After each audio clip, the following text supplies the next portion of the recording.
Alright. We're doing a morning stream today. I'm out of weed, but that's okay. Well, I mean, I'm never out of weed. I have weed. I just don't have wax, so I can't do my whole dab for follow thing, It's a shame I have this one little tiny wax dab from last night that I saved for this morning. We're going to take that, and then I'm going to smoke a couple bowls outside, because we're civilized around here, and I don't want that shit to smell my room up. But then I'll be ready to solve the mystery. I'm ready. Finish 45 minigames and puzzles without skipping. Look at that achievement I got.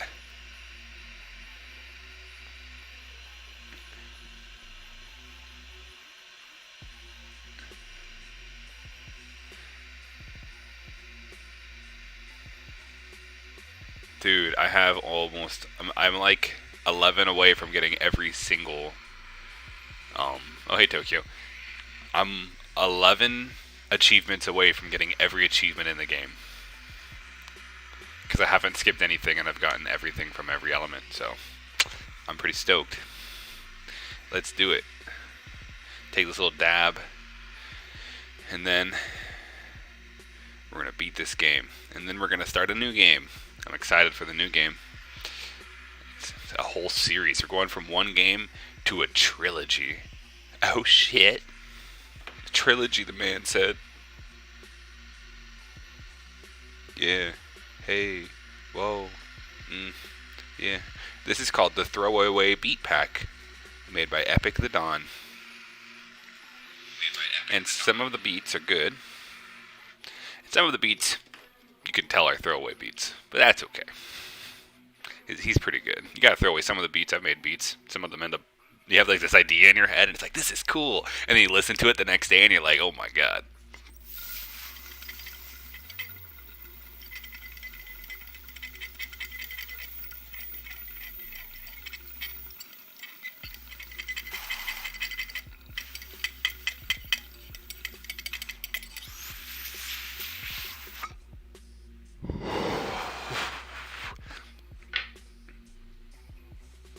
Alright.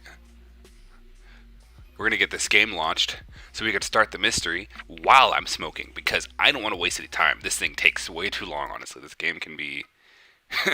this game can be a grind. Let's just put it that way.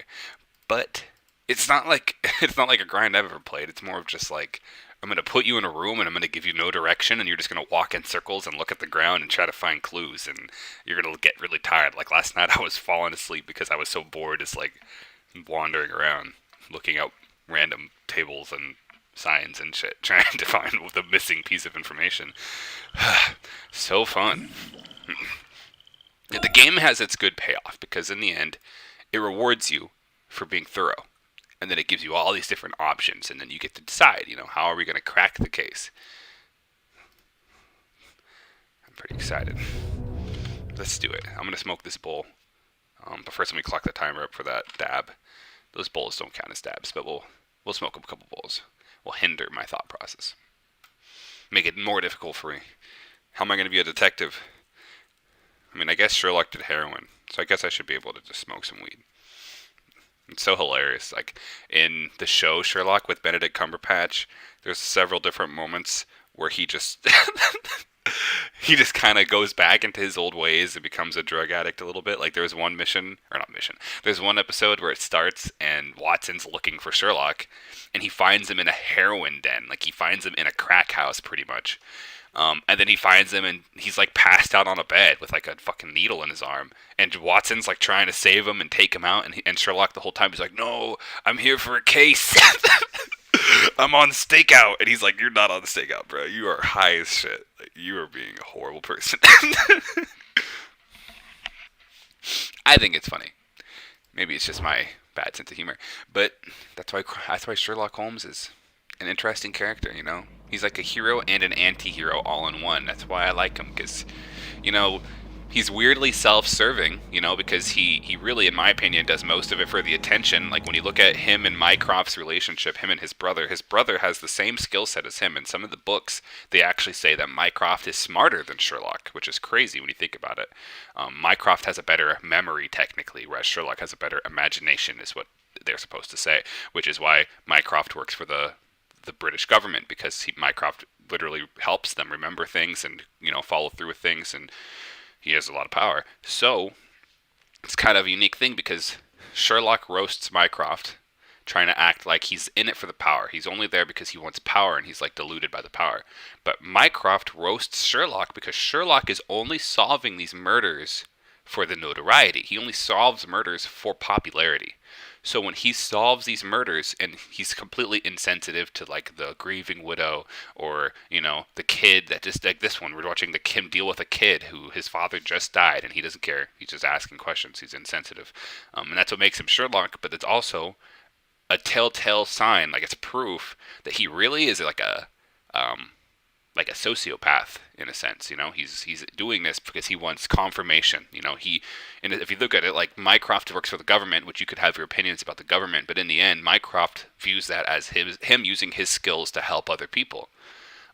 Whereas, I mean, Sherlock helps other people, but the difference is Mycroft is a faceless name, right? No one knows who Mycroft is. People know who Sherlock is. You learn about Mycroft because of Sherlock. Mycroft lives a very low-key existence, whereas Sherlock puts himself out. He finds out that the guy living with him is writing books about him, and he has no problem with it. Instead, he starts to invite him to more cases. He wants to be the star, and that's a very unique perspective when you realize that Sherlock is an anti-hero. He's a hero, absolutely, but he's a very self-driven and self-motivated hero. He doesn't necessarily do it to be the good guy like your stereotypical hero arc.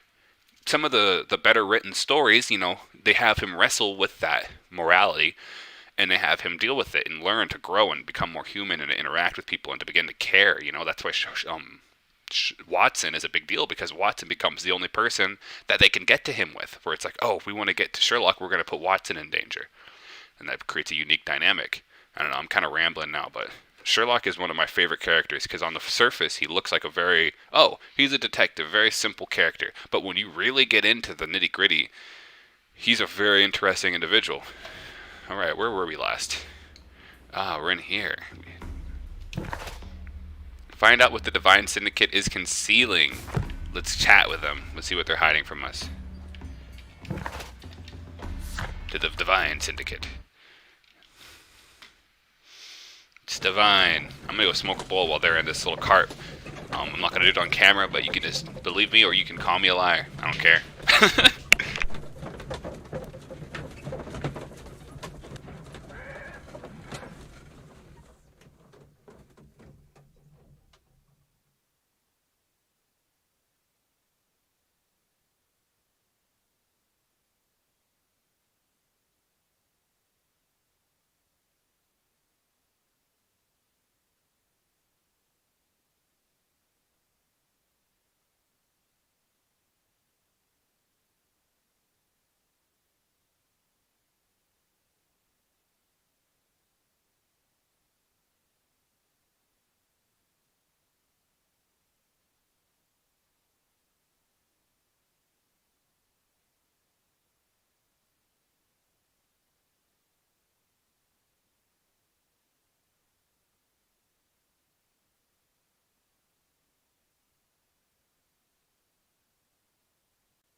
Here we go, guys.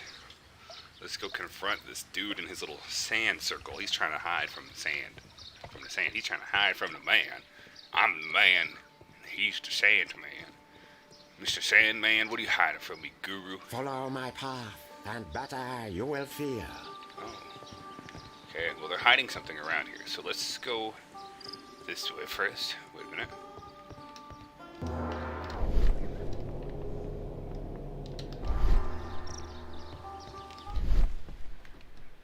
Oh. A fragment of a flower pot.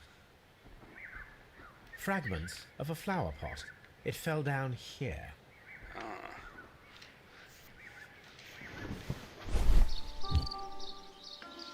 It's the same Kew one. Gardens symbol. Ooh. So we have a flower pot from the Divines, whatever, at the murder scene. At least a fragment of one. And then we have Kew Gardens pots here, which means that they definitely have a relationship. Yeah. Let's confront this dude. What are you hiding from me, boy?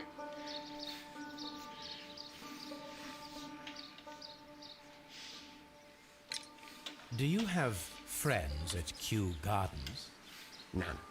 Not worthy they are. Not worthy they are.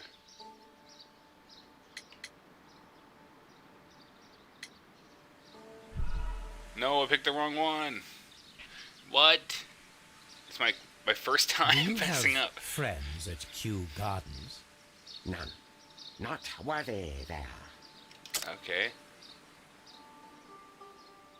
Fragments from a statue.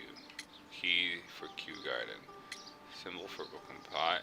Key Garden symbol. Oh, the fucking thing. I'm an idiot. The thing we just found, have obviously. seen Kew Gardens flower pots in your yard. How could they happen to be there? Yeah, you fool. What?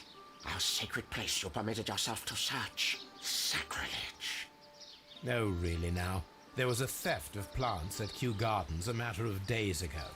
And we believe the pots we found here may be connected with it. Please tell us, were you involved? No. Those plants were ours. They had stolen them from us. How so? Their director, Dump, I believe. Done. Dump. Yes, that's what I said. He borrowed from us 3 of our sisters for the exhibition at his green fly-infested gardens. But he never gave them back to us. Excuses and imbecility. So we went in and saved them. I see. So, if you stole those rare plants from them, then it means... Ah, I get it. Bravo, Holmes. I think the case is solved. No, we did not steal. We saved. Well, as a matter of fact, we were unable to find our 3 plants. I beg your pardon. And yet you took all of the exotic plants from the stand. They had disappeared. It was the least we could do. They stole our sisters, and so we stole theirs. Well, we will leave you to your meditation. Okay. Let's see what connections we can make. Deadly plants were stolen. Divine Syndicate thieves. Said everything. The sect stole everything. The Divine Syndicate stole all plants from the exhibition, including the deadly species. They could have used them in order to murder Montaigne. Partial theft. The Divine Syndicate stole all but the deadly plants from the exhibition. We don't really know yet. Let's just hold off on that one. Hamish's opportunity.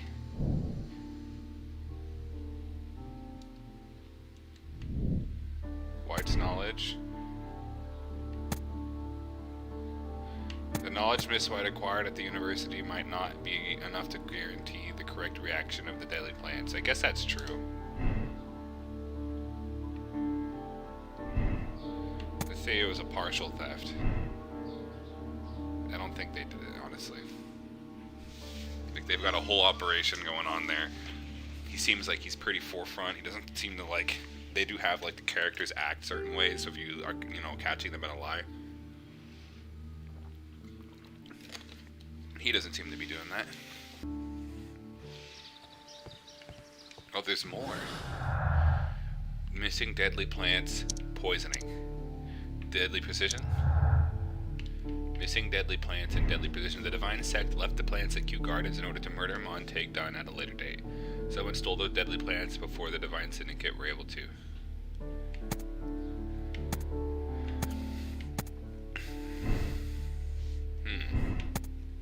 sect is not involved. I guess that would match with the partial theft thing. There's one more. Poisoning and Dunn was trapped. Dunn was poisoned after being trapped in the Colonial Collection room by the killer Monday. Dunn was affected by inhaling virulent vegetal poison. Oh, the sect was not involved. Hamish's motive and Hamish's opportunity. What was Hamish's opportunity? Martin Hamish had the opportunity to stimulate the deadly plants at the Colonial Collection room. As a biologist, he would have understood the technicality of how to do this, okay? Hamish's motive.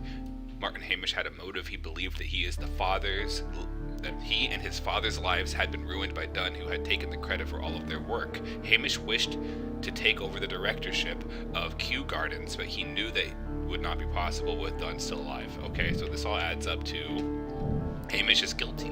Martin Hamish could be the killer. He had the opportunity to steal the Divine Syndicate's plans and stimulate them from his workplace directly after he had locked Montague Dunn inside the Colonial Collection room. Okay. What's this one now? Arrest Martin Hamish.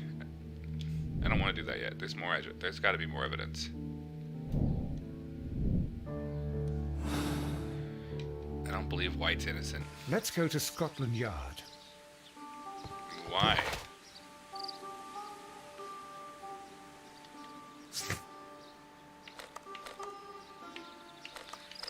There's got to be like more evidence somewhere.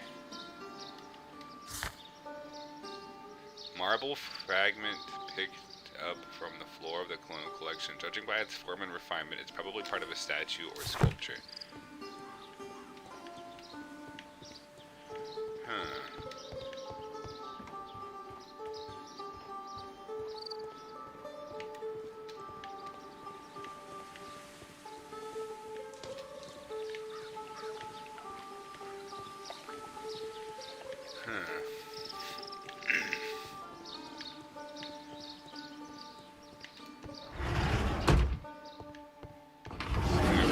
Statue. That's kind of what I'm looking for. There's this statue.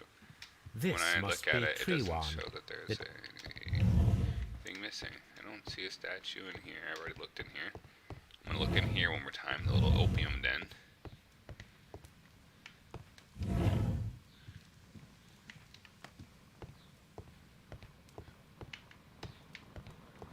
I'm pretty sure that we've gotten everything here. So we're gonna go ahead. We're gonna head to Kew Gardens. Do some more investigating. We gotta figure out where these plants went.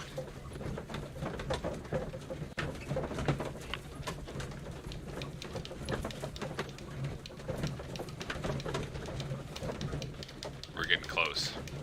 I can feel it.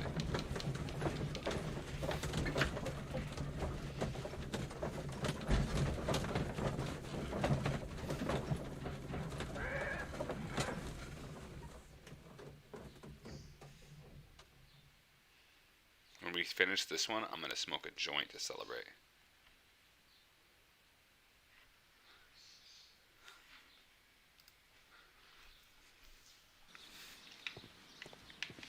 Okay, let's see. So this is the entrance. Let's do a nice thorough search. Let's check through here. Maybe there's something I missed around here.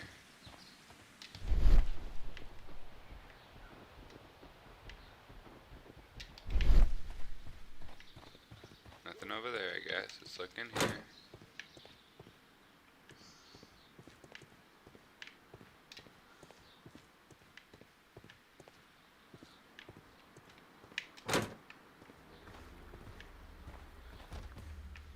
I wonder if Lestrade arrests him and then I get more evidence out of him. Let's question him. But first, I want to find out if I can figure out where this statue is.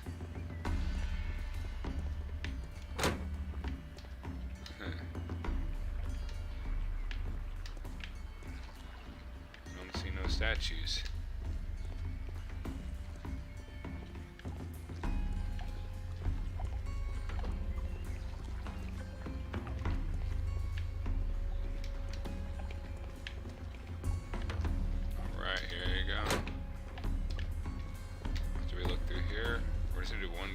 auto search. Open.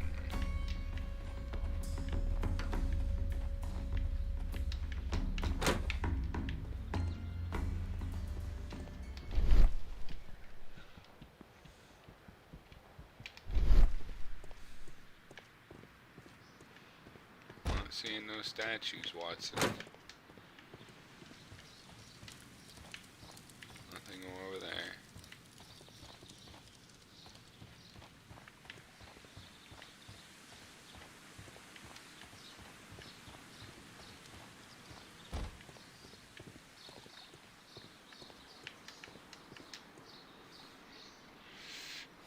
Colonial Collection. Water Lily Greenhouse. Palm House.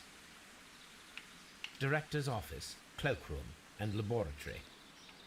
Seed House. Ventilation System. Wait a minute. I want to get everything. Dry Tropics. Nursery.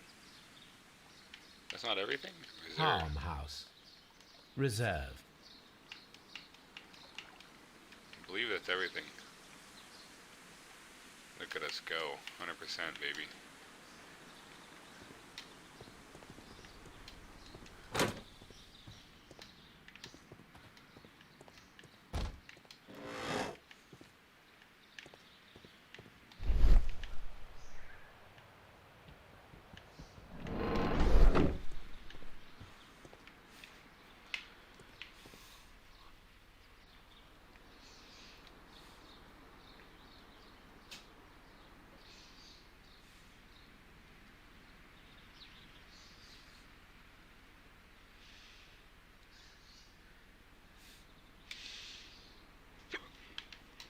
Keep searching, keep searching. We will find this. I know we will.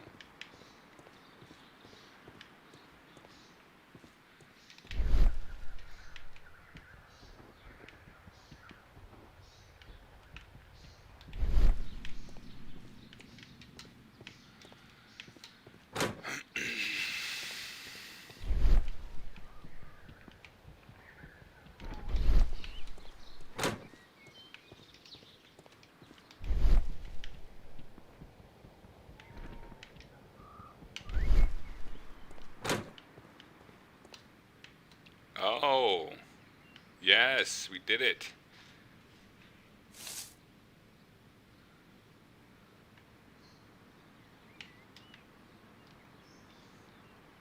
It is a bust of Montague Dunn.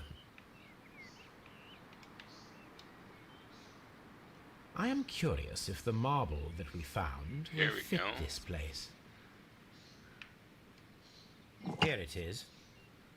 All right. The marble fragment that we found in the Colonial Collection Room is what they have in common.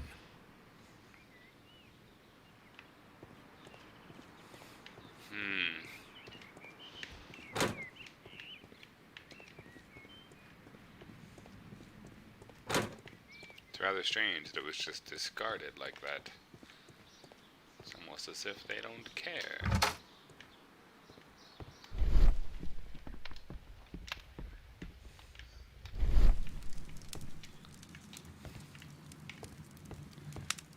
The door opens.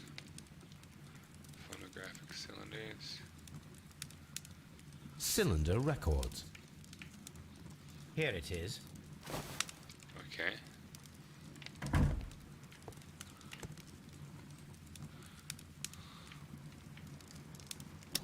Okay, let's listen to this. These plants, classified as shrubs or grasses, have adapted to their arid environment due to a system of underground roots. This recording seems very long. It is unnecessary to listen to all of it. Miss White was in the laboratory, as she told us. Okay.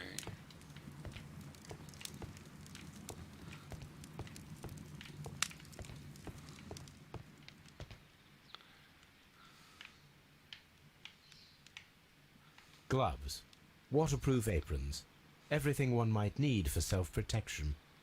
Do they grow dangerous plants here?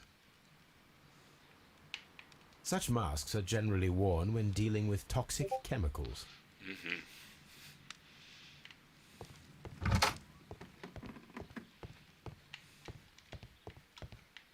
Okay, I think that's everything now.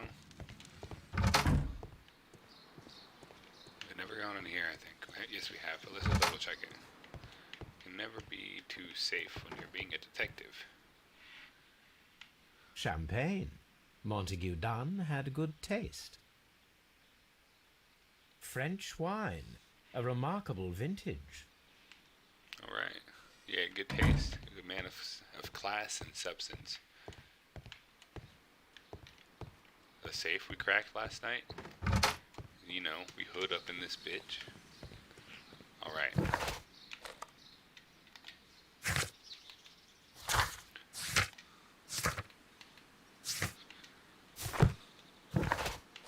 To Scotland Yard. Arrest this man. He's guilty.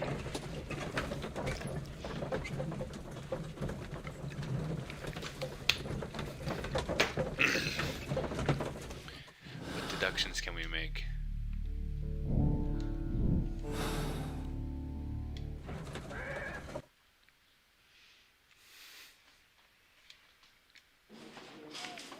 Let's get in here and let's get this man arrested.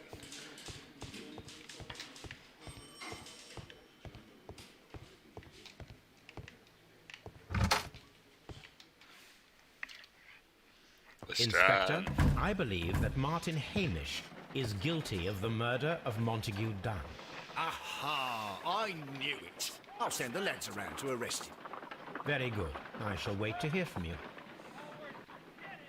Sometime later. Hooray.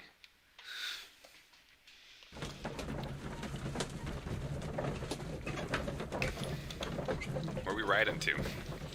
Transporting me against my will now? Wow. It's taking me places without telling me. It's cool.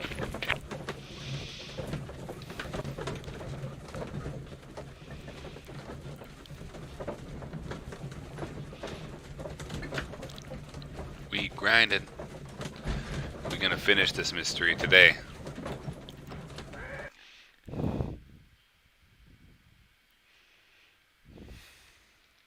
Inspector, I came here as quickly as I could. Martin Hamish is in the large glass house. There's no need to hurry. This guy's confident.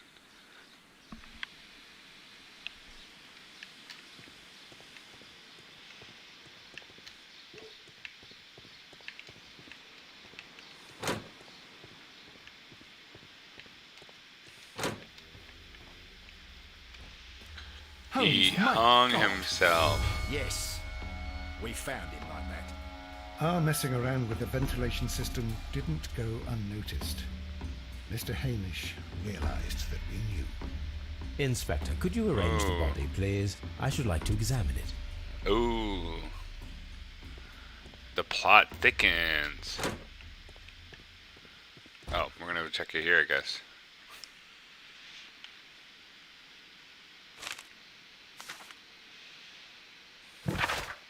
Life has become a living hell. I find it unbearable. Dunn deserved to die, but I cannot forgive myself for having his blood upon my hands. We Hamishes seem to have always fallen victim to our circumstances, and I find myself to be no exception. I must atone, and I shall do it so, here and now. Farewell. Wow. Okay, at least took responsibility. The mark around the neck is very visible. It died instantly. Okay, buddy. You fucking took it into your own hands to descend it.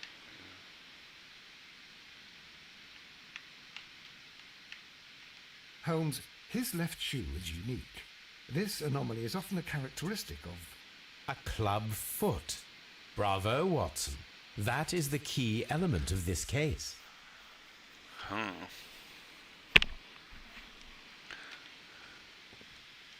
He has a club foot. Hamish's confession.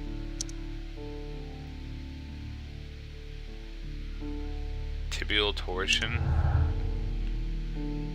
So what does this mean? Hamish acted alone. Hamish was unable to run due to the tibial torsion of his club foot. Therefore, We should find out if he had sufficient time to lock the door of the colonial collection room and activate the ventilation system. Did he have an accomplice? Ooh. He had a club foot, which means he couldn't have done this alone. Discuss with Lestrade the possible impact of new clues found on the body of Martin Hamish. Yeah, okay. Mr. Lestrade, nice bowler hat, by the way. I dig the look. It's very powerful. Something about this rings very oddly. Why do you say that, Mr. Holmes? Why? Because of Mr. Hamish's club foot. Oh, I deserve to be kicked from here to Charing Cross. I should have noticed it. But, Mr. Holmes, I can't see why. No, I don't suppose you do.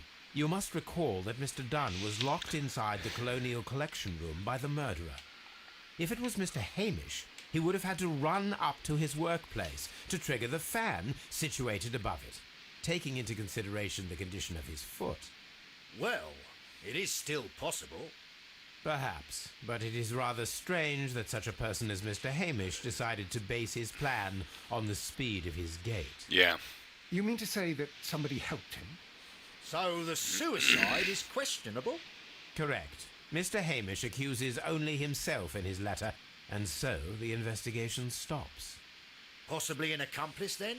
That idea had not occurred to me, Mr. Holmes. I have another idea, Inspector. Okay. Thanks to the testimony that we have collected, we are able to rebuild the events as they took place that day. With a timeline, such as we did in the Jack the Ripper case. Precisely. The map at the Precisely. entrance of Kew Gardens should help us with our timeline. Alright. Let's see, is this Let going us to take me from analyze the situation facts to and situation? statements, Oh my so god. that we may recreate the events of that morning. Okay, what was the first event? Albert meets Montague Dunn and Hamish at the Seed House.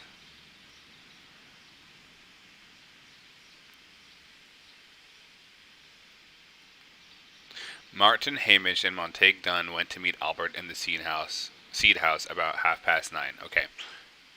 Martin Hamish and Montague Dunn.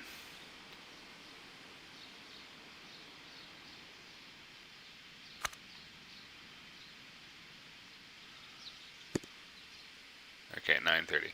It was around 20 minutes to 10. So 9:40. When Hamish and Montague went out to the backyard.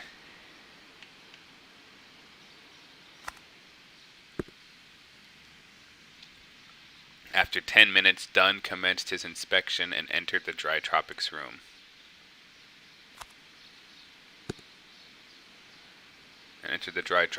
Hamish returned to the seed house. Hamish was in the seed house. Dry tropics room, the seed house. Martin Hamish had a conversation with Miss White at 10 o'clock. Miss White was in the laboratory until 10:40. Where's Miss White?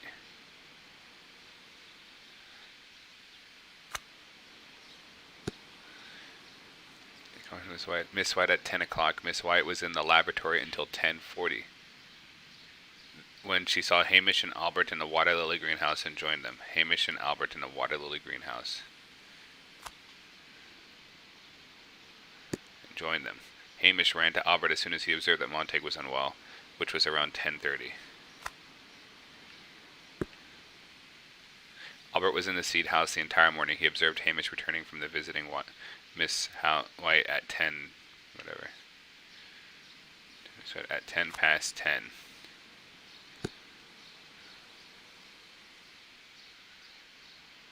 Sorry, returning from visiting.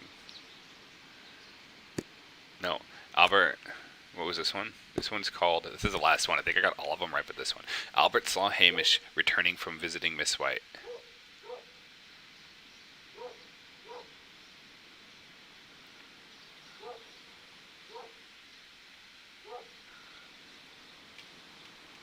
So it's probably this one. Let's see if it plays out.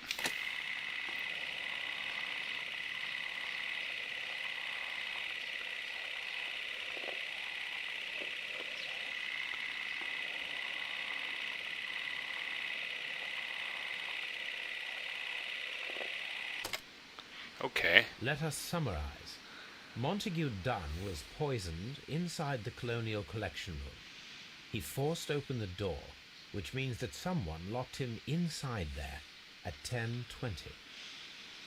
So they had a Martin Hamish was conversation. last seen at 10:10. This means that he has approximately 10 minutes to lock the door of the Colonial Collection Room.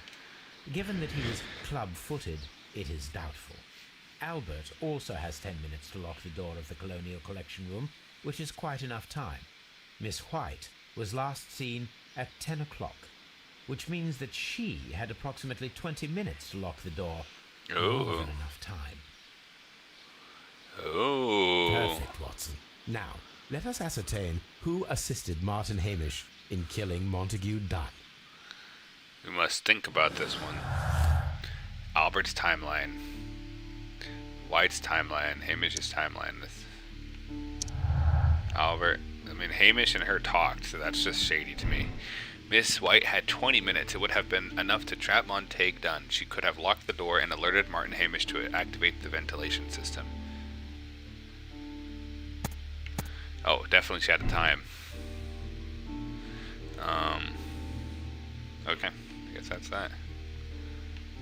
What are the clues? Albert's timeline and Hamish's timeline. Albert is not involved. Albert had time.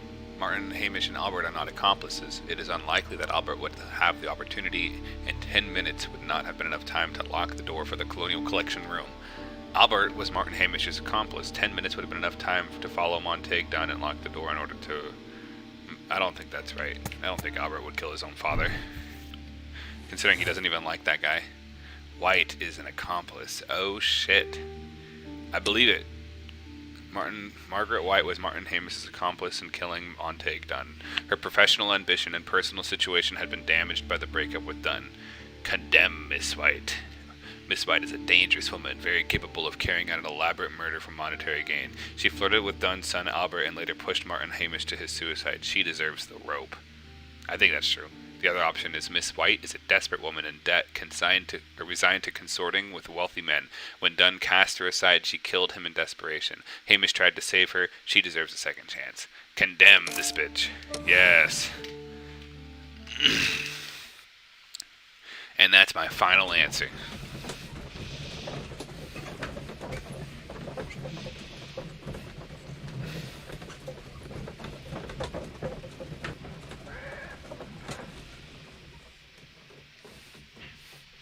Alright, here we go. We about to do it. But Holmes, how can you be certain that we'll find Miss White here? It is obvious, Watson. Just use your brain. What an asshole. I am using it. I do use it. What an Now asshole. that the rope has tightened around Martin Hamish, Miss White must act to erase all traces of her implication.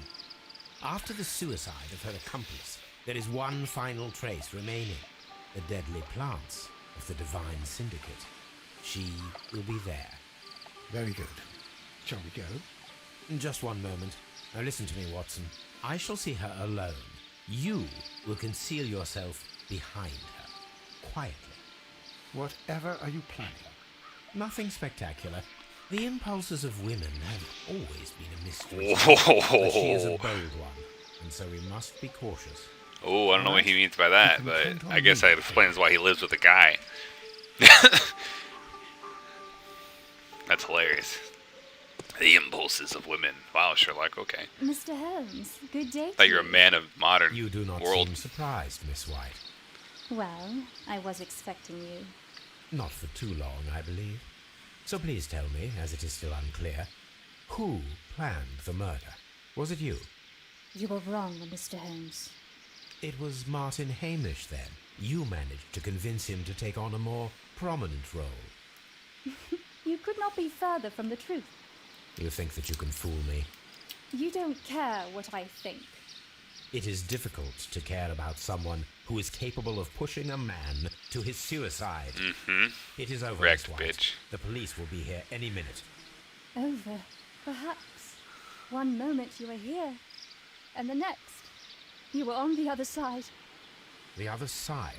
No! Stop! What do I have to do? What is this stupid thing now. I beg you not to do this, Miss White. Don't come any closer.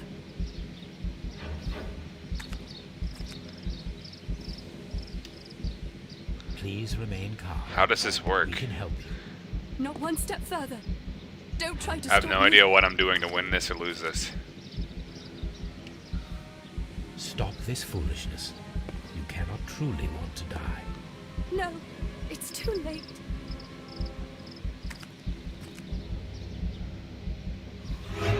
I failed! No! No! I'm the worst at the world! Oh, I'm the worst gamer ever! This is tragic. Well, I don't really care. Fuck this bitch. Are you able to do anything? I'm afraid not. The poison has been fulgurating. Her heart stopped instantly, poor child. Bitch. I don't even care.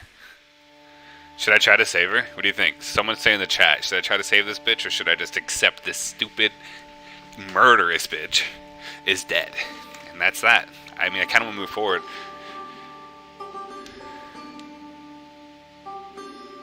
I would love to hear from you guys. I would love to see the alternative ending. I would also love to start the next mystery, which is the last mystery of the game, and I really want to finish this today, so please, come on, tell me. What do you think, guys? I'm gonna do it again. Fuck it. I just want to see what happens if I can save her life. It's just a little, like, scene where I just click on shit. Shouldn't be that hard.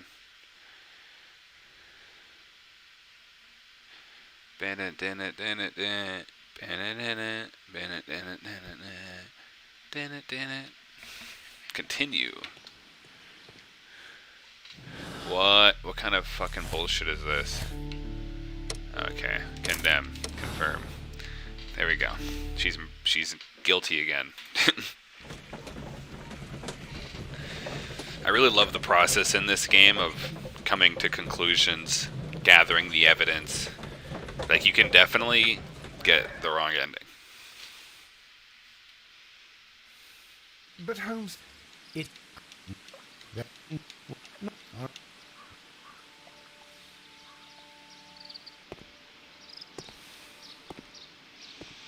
Mr. Holmes, good. You... Well, Not... So... It is difficult. It is oh, the other side. Okay. Nice and easy. I beg you not to do this, Miss White. Let's don't do come this. any closer.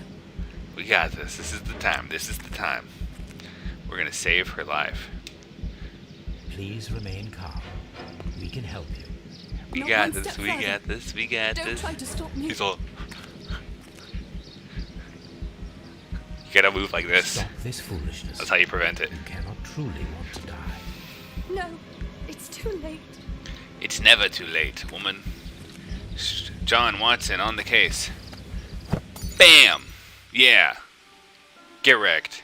Suicide is not an option. Look at Well that achievement. done, Watson. She was not faking. Miss White, you have no right to take your own life. Yep. Don't do that shit. It's Dr. bad. Watson, did you just save me? Or worse? Yes, we saved you. Because you're not dead. Alright. This guy saved a murderer's life. Look how great I am. Finish the case. I am a justice seeker now. I was neutral before, but now I'm a justice seeker. Look at that. I'm happy with that. On to the final case. Now we're going to make some progress. This is it, guys. This is it. I've been waiting for this. The final case. Half Moon Walk. Okay? Who wants to have a smoke Where are break you going, Holmes? to Have celebrate? you been invited somewhere? We have been invited, Watson, We have. Where to? to the Baker Street Irregulars' annual dinner. They sent us an invitation. It is on the table. A dinner. How could those street urchins afford anything like that? I can't understand your interest in them, Holmes. They're dirty.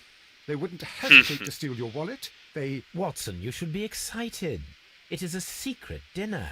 Its location changes every year. Read the menu. Sounds mouth-watering. Right. We, the secret police of Baker Street. invite you, Sherlock Holmes, and Dr. Watson to our annual dinner. Menu, entree, frozen rat head salad. Is this a joke? Not at all. Pray continue. Oh, wow. Main course, sow's udder in Ew. Danny Nutcracker's way. Ah, sounds disgusting, Holmes. Hedgehog goulash.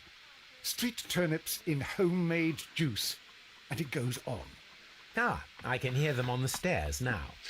Oh, we can't go there. We can't eat that. Watson, you'll hurt the feelings of those poor children. We Ooh. have to go. Roasted. Oh, Mr. Holmes. It is fine, Mrs. Hudson. Mr. Holmes. Wiggins, Dr. Watson is getting ready. He will be delighted to join us. You don't look well, my young man. Is there something wrong? Don't tell me the dinner is cancelled. Mr. Holmes, it's my brother Leighton. He's in a prison cell. They say he's killed 2 men. You have to help us, Mr. Holmes, because I know he didn't do it. Where is he now? From what I've heard, they took him to the yard and they gave him a good beating already. You know what they're like. They'll hang him. They won't look any further. Holmes, we have to help him. And forget about the dinner. Wiggins, I'll take the case. You're fantastic, Mr. Holmes. I'll be waiting for you at the crime scene. You'll be there, right? It's on Half Moon Street in Whitechapel. Very well. Let's go to Half Moon Street.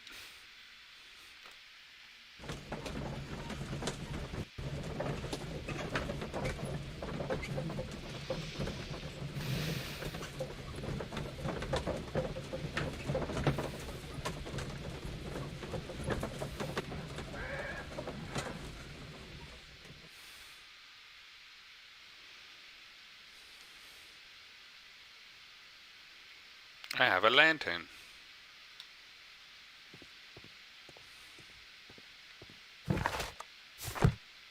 Oh, it's the alley, huh?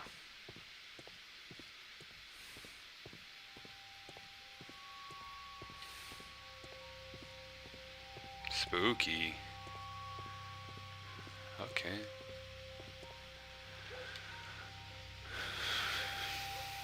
Hello there, it's Sherlock Holmes. Please, gentlemen, leave the scene now. Oh, Mr. Holmes, is that you? Good evening, Constable... Constable Marrow. I was here with Inspector Aberline during the Ripper case, Mr. Holmes, back in '88. But then this is nothing like that case. With this one, we've got the murderer, the weapon, and the statements, which speak for themselves. Of course, Mara. But you know that appearances can sometimes be deceiving. Who were the victims? The 2 men here, both shot.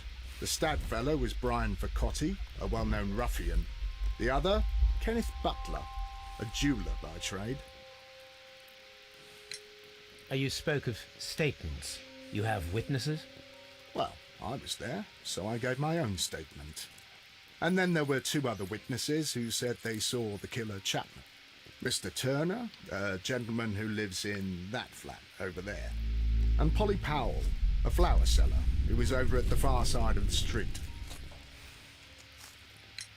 So, Constable Marrow, I should be delighted to hear your testimony. I was standing at the north side of Half Moon Street. That was the side that you came from. But you would have been unable to observe this part of the street, where we are standing now. That is correct.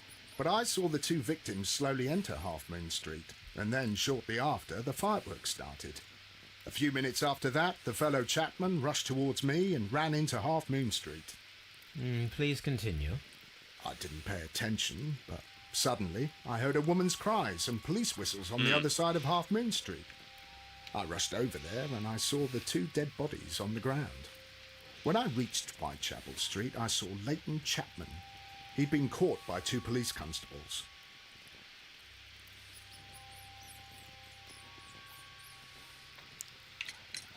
What were the fireworks in honour of, Constable? Well, today's Queen Victoria's birthday, Mr. Holmes. Yes, I appear to have lost track of the days. It is May now, of course. I understand that one, bro. I understand that one completely. Did you hear the shots? I didn't hear any shots. The fireworks were all over the sky. They were so loud I couldn't hear anything else. Constable Marrow, what else caught your attention while you were running through Half Moon Street? I saw nothing but rats, and I took the time to light every corner with my lamp. Did you happen to look up at Mr. Turner's window when you were on Half Moon Street at that time? Yes, I saw that the window was open, but no one was there. It was dark in the room. Okay. Constable, your statements have been of great value to me. All right. Ryan Turner. Good evening, Mr. Turner. I heard Constable Marrow reply to you as Mr. Holmes. Are you that detective gentleman? I've heard of you. And well, I know things about this evening. Excellent. Might we hear your story? Could you tell us everything that you may have seen or heard? I was already in bed when the fireworks started. A few moments after, I clearly heard 2 gunshots from outside. Please continue. I quickly got up and I grabbed the lamp from my nightstand and I rushed towards the window. I looked down and I saw 2 bodies. And there was a man with a gun who was standing nearby.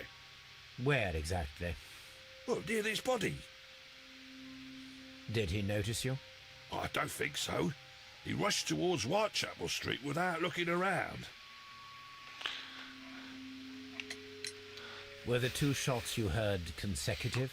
Yes, there was a very short pause between them, and they sounded different somehow. It seemed to me that the second shot was louder than the first. That is an interesting comment. Mr. Turner, did you see anyone else in the street? No, I saw no one but that man, the murderer, the fellow they caught. Mr. Turner, what were your actions after you stepped up to the window? I was afraid that the man with a gun might return, so I stayed close to the window till I saw the policeman coming into Half Moon from Whitechapel. Then I walked out to tell them everything I saw. Alright, he seems like an honest fellow. So let's just do some investigation.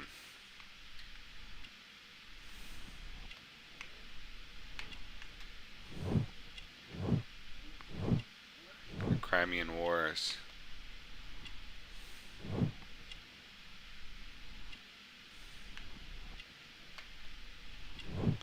Require support, weak legs, limping. Oh, because he's leaning.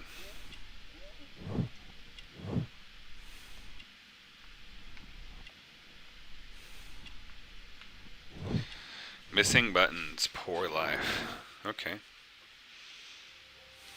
You have helped us a great deal, Mr. Turner. Mr. Holmes, I had no doubt.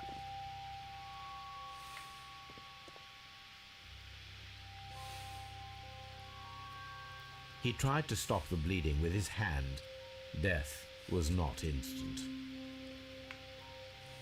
The bullet penetrated his stomach, a dreadful wound. It's not a fun way to die. Getting shot in the stomach would suck, bro. Brian Vercotti suffered greatly. What a What a terrible way to die. Yeah, that's what I just said. There's something else we're missing.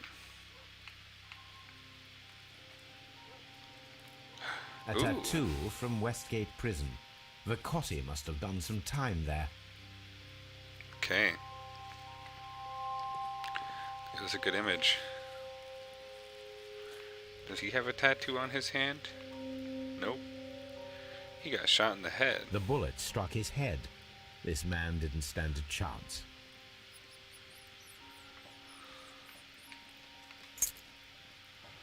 A key. This is an ordinary key. I wonder what kind of door it opens. Swoop. Alright, let's see. There's something else.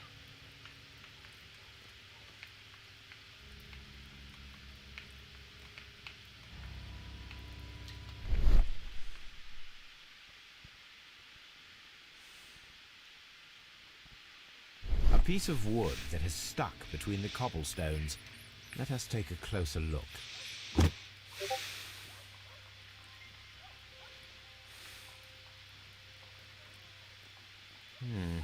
This shard of wood is quite new.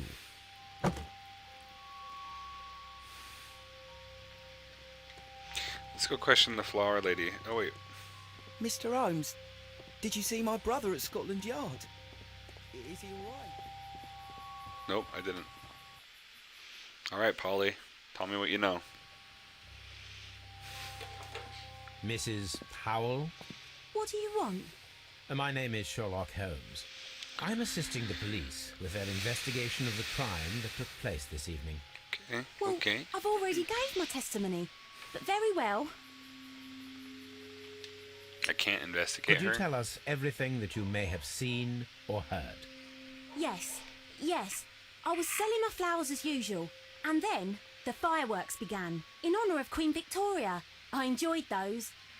But then, all of a sudden, a young lad ran out of Half Moon Street and stopped just by me. He had a gun in his hand. He was like a ghost, and all covered in blood. It was dark, but I could see him, because of the flashes from the fireworks. And then? I screamed as loud as I could. I knew that a policeman should be on duty in the vicinity. He had no time to escape. 2 constables got him. Then another constable came out from the very same street, and I heard him talking of a horrible murder. Mrs. Powell, did you hear the gunshots? I'm not sure. You know, what with the fireworks? Did you see anyone else leaving Half Moon Street prior to or at the time of the crime? No, sir, I did not. Even with all the fireworks, I was very attentive, as I'm always on the lookout for customers. Okay. My thanks to you, Mrs. Powell. Okay, let's see what kind of deductions we can make. We can speed run this mission. 2 victims. 2 different shots. No. Common statements. No. Dark window. No. Turner's view. No. Different shots. No. Common statements. No. Wow. Oh. Okay. Here's one. Conflicting statements. Mr. Turner stated that he arrived at the window of his flat until the police arrived. However, this is in conflict with Merrow's statement that the constable did not see anyone at the window. Hey. Look at that. We found a conflicting statement.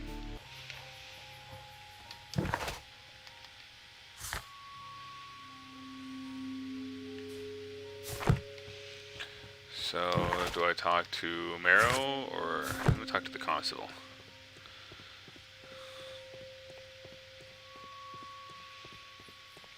It would be my pleasure to assist you with your investigation, Mr. Speak Holmes. to me. In all respect, Mr. War Veteran, but I think you have made a mistake. Mr. Turner, you have stated that you remained close by your window after the crime. Is that correct? Oh, yes, Mr. Holmes. I stayed at my window until the policeman arrived to examine the dead bodies. Not true.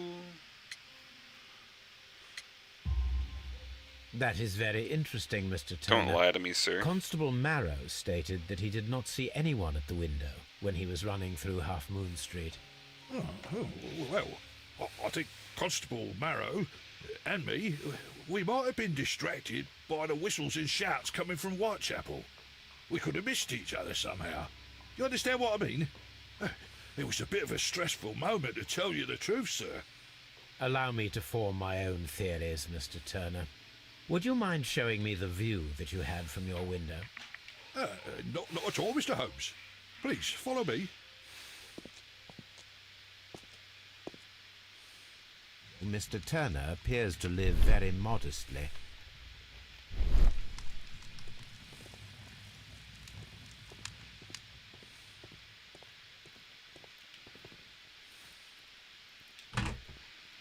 So, that's the view Mr. Turner had when he opened the window.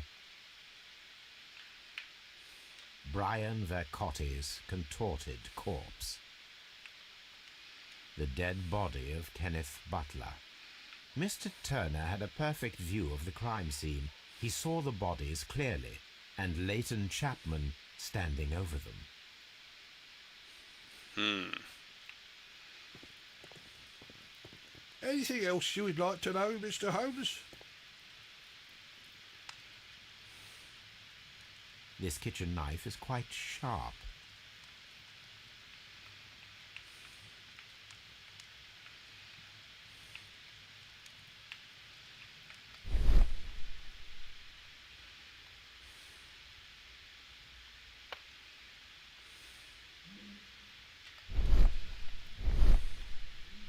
There are pieces of shredded paper scattered over the table. This kitchen knife was used to cut the paper.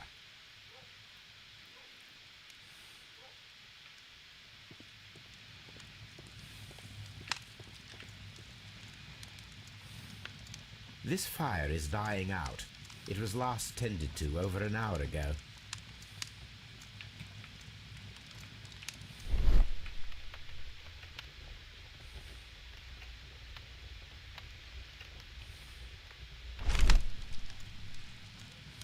The papers are almost entirely burned. I am unable to see what's written here.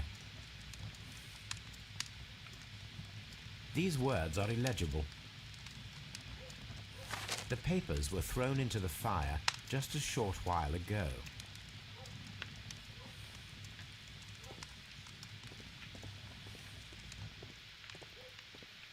Mr. Turner was roused from his bed by the sound of gunshots.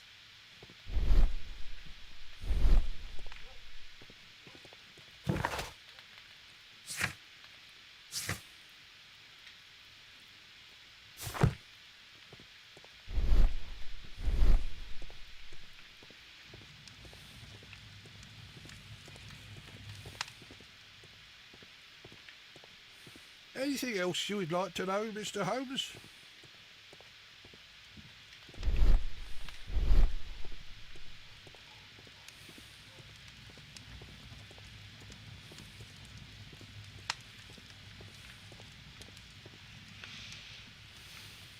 The books on this shelf are in a mess.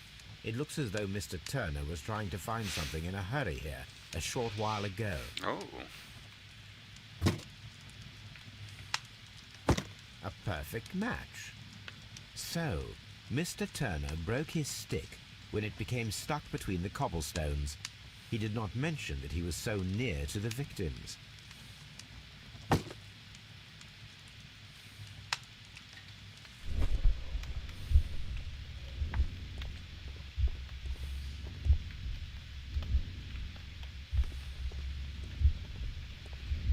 Got out of bed.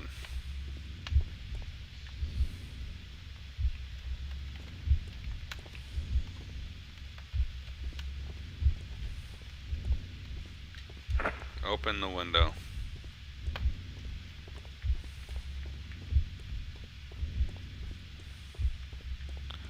Approached the body.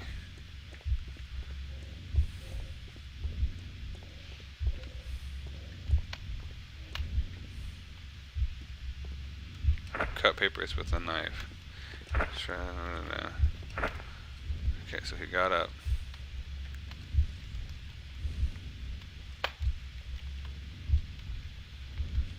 I looked out the window.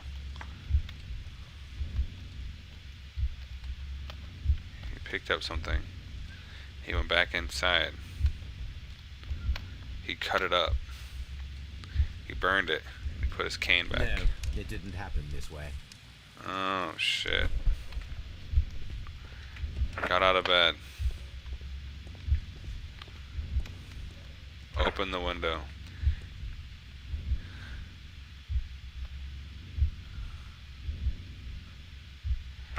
Cut the paper.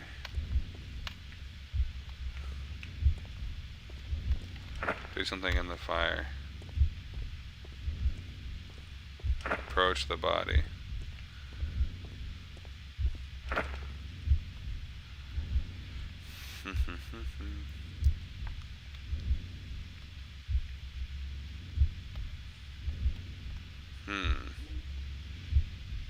To happen this way. No, it didn't happen this way. This is insane. Okay, so let's say he got out of bed. No. We're gonna deactivate. Let's say he got out of bed.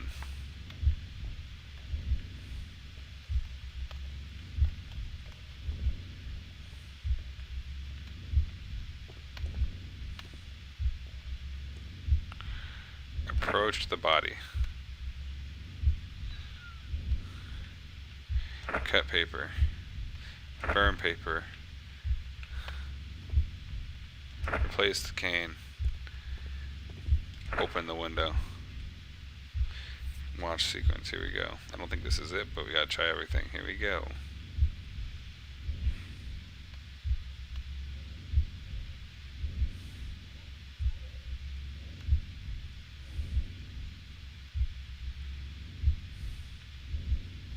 No, it didn't happen this way. Damn. Ah! I need to like smoke a joint. This is intense. God damn.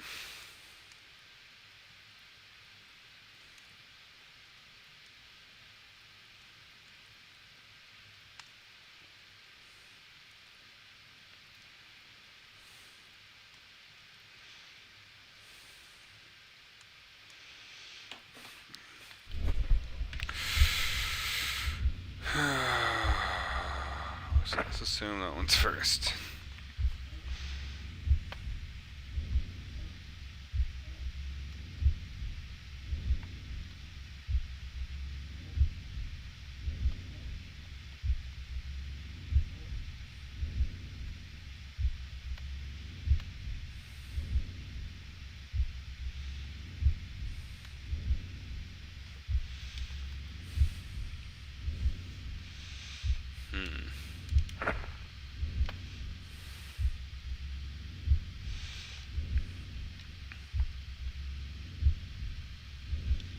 Go from bed. What if I took the stick? I think those are. I mean, what if it's just from that side to this side?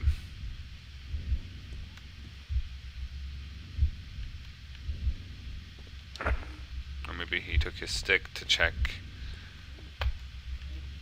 Well, I mean, he needs a stick to walk, right? So he took the stick to walk over and look down the door. Maybe after he looked down is when he decided to go down. Because he saw and he was in a hurry. He took something. And then he cut it up. So he used his cane to walk down there. He took something. Move. Cut it up with a knife. And then burned it. Is this it? He gets out of bed. He gets his cane. He goes over there.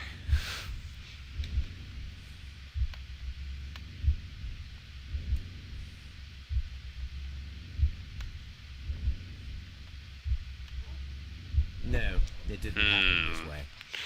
What if he already had his cane? What if it took the stick?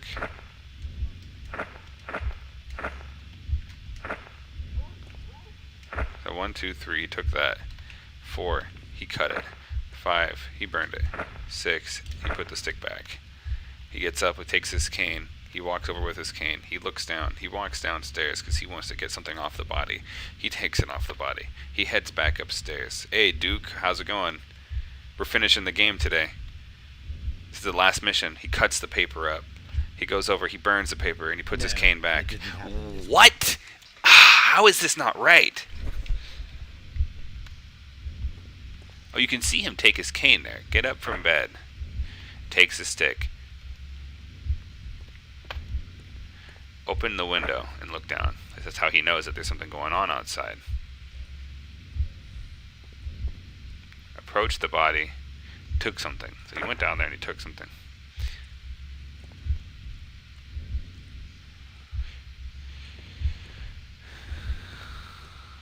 What if he took his... Oh, he broke his stick. So what if he put the stick back after he broke it? And then he cut it. And then the burning might be the last step. We got this. We got this. We got this. Look at this. He takes his stick. Hobble, hobble, hobble. Looks down there. Hey, there's a dead guy. He goes down there. I am part of the fraud. Steal the papers. Head back upstairs. Put my cane back, because I broke it. Nobody should find that. Then, I cut it up. And I burn it. I did it. So Mr. Turner used a book to hide an object that he found on Kenneth Butler's body. The question is, what did he find? Ooh, boy.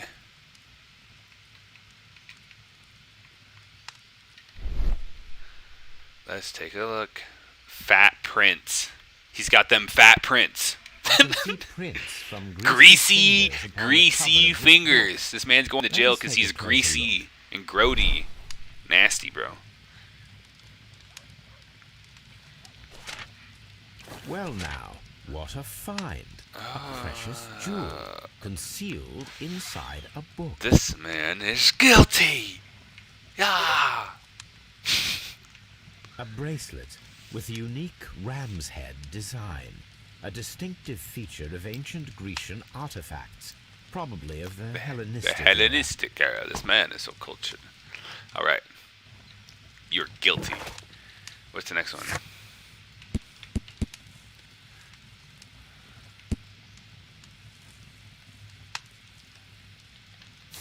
Mr. Turner, you are now a suspect. How you feel about that? Huh? How you feel about that? Huh? Why did you Mr. Turner, lie to me?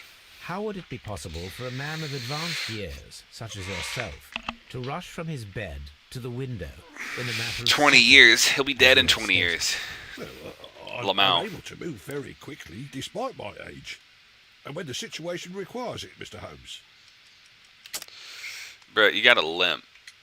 I don't believe you. I highly doubt that, Mr. Turner. I highly Observe doubt you that. suffer a severe Roasted. limp due to your injured right leg. It would have taken at least 10 seconds for you to approach the window. That means you could have easily missed something or someone in Half Moon Street during that time. Wrecked. You're right, Mr. Holmes. I could have missed something. But it did seem to me that everything happened so quickly. Oh, time can pull tricks on you. No, it can't. That's the words of a liar. And what of everything else that you told us? Mr. Turner, it is vital that we have your complete and true statement. True. Mr. Holmes. Tell me I the do truth, assure boy. you that the other things I said were most sincere. Lies! Then why do you have this bracelet? Huh? Mr. Turner, you were not sincere with me. Not then and not now. Yeah. But Mr. Holmes... But- This, Mr. Turner, does not look like anything that a poor man might possess. It is worth more than the home that you live in. I can explain. No, merely correct me if I am wrong. You saw Leighton Chapman through the window, but you also noticed a glittering object on the ground, this precious jewel. You walked down and took the bracelet from the body of Kenneth Butler, and when you heard the whistles, you hurried away. Yeah, you That thief. broke your walking stick. It caught fast between the cobbles. Constable Marrow was unable to see you in the window as you were climbing up the stairs on your way back to your flat. Upon returning home, you hid the precious Ooh, jewel. I'm inside so the smart. book. Look at this. Mr. Holmes, please don't send me to prison. I didn't do anything bad. I'm just a poor man. When I chanced upon the bracelet, I saw it as an opportunity to make a little money. I was desperate. I only took the bracelet, that's all, I swear. You made a mistake by lying to me. But you are not a criminal. I believe that. Although I must return this bracelet to its rightful owner. Yeah, I'm sorry, buddy, but you gotta stay broke. Inquire into the bracelet. Research the archives. Back to Baker Street. Wait, can I talk to the guy in Scotland Yard? Let's go to Scotland Yard real quick. Let's talk to the dude. The dude. So once we finish this mission, I'm gonna smoke a fat doobie to celebrate victory over criminals. Victory for justice.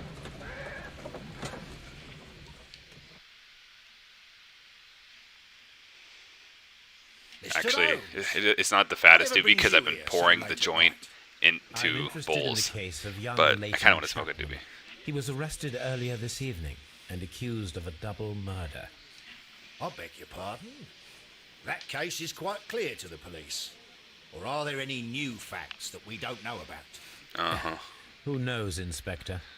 Look, you are free to investigate, of course, Mr. Holmes.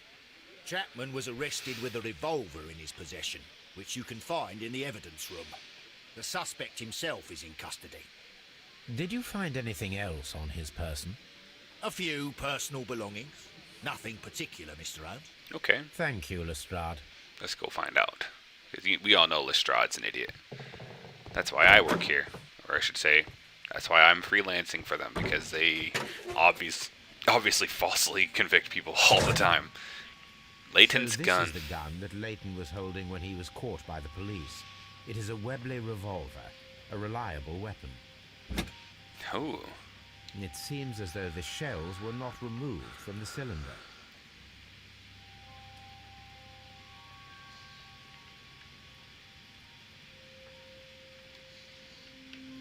look down the barrel of the gun.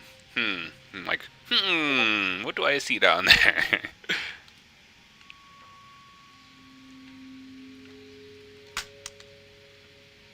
Two shots were fired. 2 out of the 6 shells have been fired.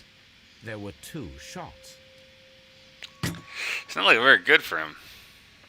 These cigarettes are filled with cheap tobacco. Nothing interesting. 2 out of Okay, I get it. 2. Please don't say a 2 again. cheap watch, bought with his own money, no doubt.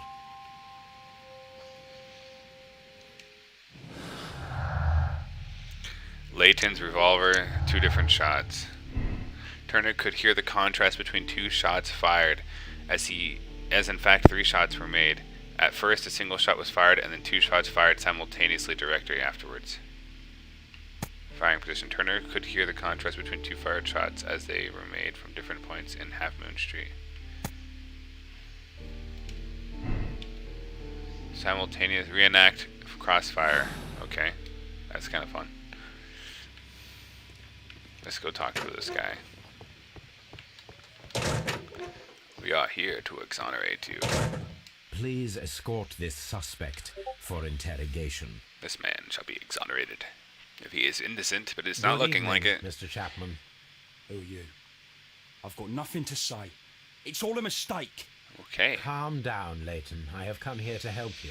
To find out if you truly are innocent, as your younger brother Wiggins has told me. My brother? You know him? Then that means you're... Sherlock Holmes. Oh, blimey. All right, Mr. Holmes. I'll tell you everything. Okay. Good start. But first, let's take a look at this guy. I want to see what's up with this big old scar. Bam. Deep scar. Occasional fights. Grew up on the streets. He's a street kid. He's got a black eye. Recent beating. Resisted arrest. He's a hothead. Fancy scarf. Downtown fashion. He's got a cushy job. Office clerk. Oh, he's got that same tattoo from the prison.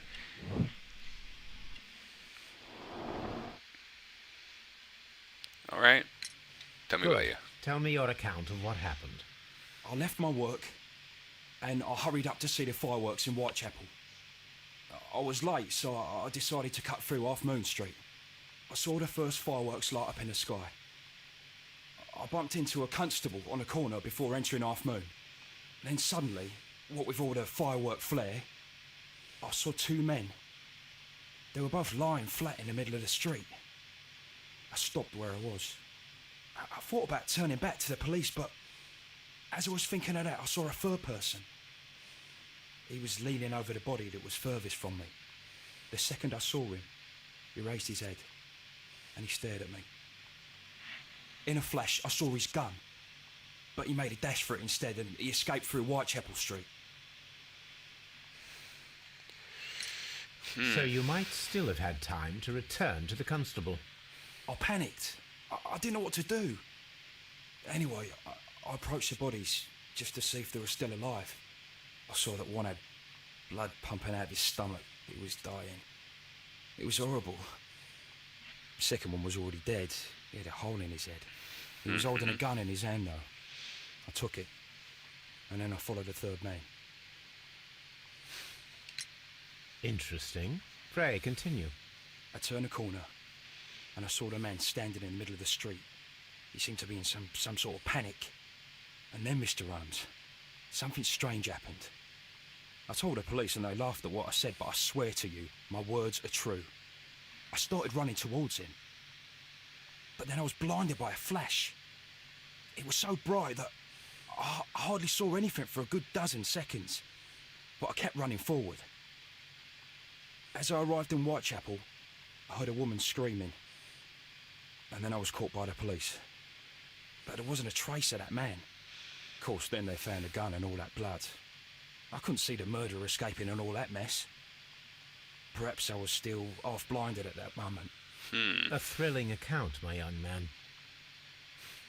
The third man. Leighton, are you able to describe the person whom you saw standing in Half Moon Street? Well, I wasn't able to see his face at all. It was too dark, and he was too far away. I could see his silhouette. And what about that? Nothing so special. He was wearing a jacket. He was quite average in size and his weight. I see. Was there anything else that struck you at the time? We're almost through this, dudes. He's gonna get exonerated. Perhaps. It's strange, but I can't remember the sound of his footsteps as he was running away. Perhaps it was because of the fireworks or the surprise of me seeing him. Why follow him? Leighton, I confess I am puzzled. Why should a young lad like you take a gun from the hands of a dead man and set off in pursuit of a probable killer? I know. I keep wondering that, but at the time it was like a reflex. A criminal ought to be arrested, and he was armed. You were willing to risk your life. That was a little foolish, unless you wanted revenge. No, Mr. Holmes. I was just being brave and stupid. I don't believe you. You've got the Westgate prison tattoo. I'm sure that you were, but I believe that you may have recognized one of the victims, Brian Vercotti. You knew that gentleman well, did you not? However could you know that? You have a typical tattoo of the Westgate Brotherhood upon your hand. I observed exactly the same mark upon Mr. Vercotti. You came to know him from your sharing a past prison sentence. Am I correct, Mr. Chapman? God. You're right, Mr. Holmes. Talk to me. Would you tell me a little I want to hear about this Brian. Vercotti? We were convicted for a robbery. Once in prison, both of us joined one of these fraternities. During that year, we tried to help each other out, you know? Now, you were quite young then, I believe. Yes, Mr. Holmes, we were. We'd only stolen a pound of meat. After we were released, and when I saw what my little brother had become, I decided to work towards living an honest life. And Vercotti? He had a hard time. His sister had died in a Whitechapel dispensary while he was in prison. He had no family anymore. Our paths split. He fell back into crime. So you lost him? Yes. And for around 2 years, I heard no news of him at all. Okay. So, where do we stand We right shall now? see you soon, young man. We have some things to think about.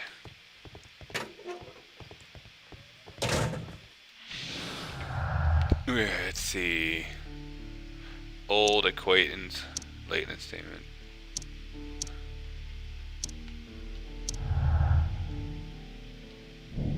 Personal motive. The violent crime committed in Half Moon Street by Leighton Chapman could have been a personal motive. Okay, that's one option. Let's see what else. Leighton's statements. Oh, 2 victims and Leighton's revolver. Kenneth Butler and Brian Vercotti were the victims of a double murder carried out by one person. That's one possibility. Wait a minute. Why is that red? Common statements, Leighton statement. The person whom Leighton Chapman describes in his statement is a figment of his own imagination created to vindicate himself. Okay.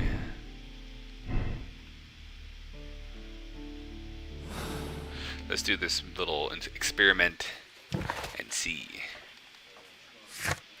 Let's also do our research real quick. Back to Baker Street. Here we go.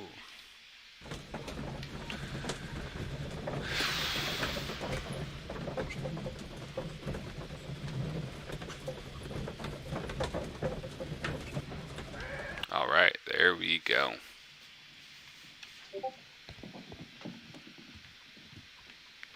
Research over here. What's this bracelet all about?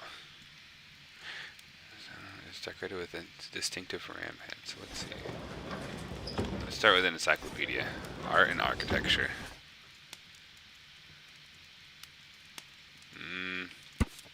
Hey, I got it the first try. Antique art of the British Museum. These beautiful antique jewels represent a part of the Hellenistic treasures collection. Depicted are the 5 heads of mountain rams placed upon a bracelet, necklace, and ring, each made of pure gold. The 5 rams of Mytilene have been missing from the museum since 1885. Hey, look at that. We're flying through this shit. I need to continue my research in my archives. Okay, there's more research to make. Stop it. Meh. Alright. A part of an ancient jewel set that belonged to the Hellenistic treasures collection that have been missing since 1885. So let's go to 1885. Bam, bam. Hellenistic treasure stolen. A treacherous theft. The Hellenistic treasures were stolen yesterday evening while being transported by cab on their way to the British Museum to the Glassford Fine Art Exhibition. Pawn shop owner Kenneth Butler contacted Scotland Yard that night and provided information regarding a gentleman who had attempted to sell him a collection of historical art at his pawn shop in Church Street. The police have since captured the described man, a professional thief by the name of Vincent Foley, who had been in the process of escaping London via the port. He was recognized by the surviving driver of the cab that had transported the collection of Hellenistic treasures.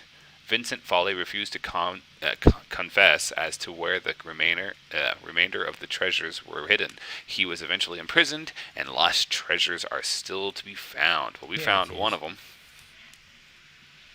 One of the victims, Kenneth Butler, was involved in the story of the stolen Hellenistic treasures. A visit to his pawn shop should tell me more. He's thinking to himself. To the pawn shop. Here we go. Got this doobie ready.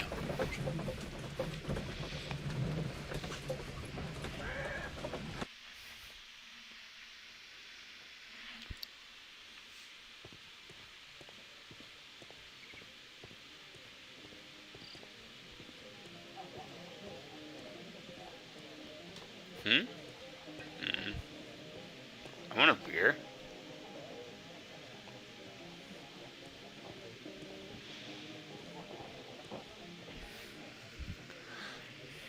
Use the key. Oops. Use the key. Yay. Mr. Butler's key matches the lock perfectly. Look at that. Perfect. Let's do some investigating.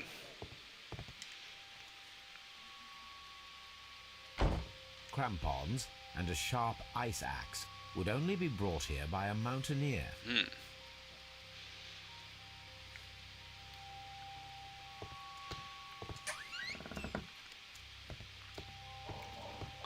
Man, imagine how good of a detective you have to be to go to a pawn shop and find clues. Like, what the fuck, bro?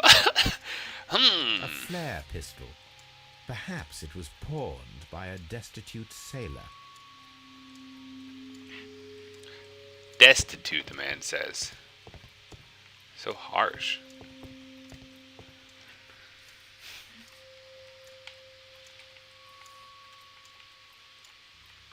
Ooh, the ledger. It looks as though Mr. Butler kept a careful record of his operations.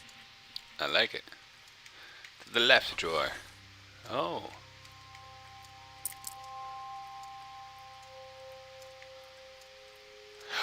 Bruh, it's a conspiracy. The jeweler stole it. The ram's heads.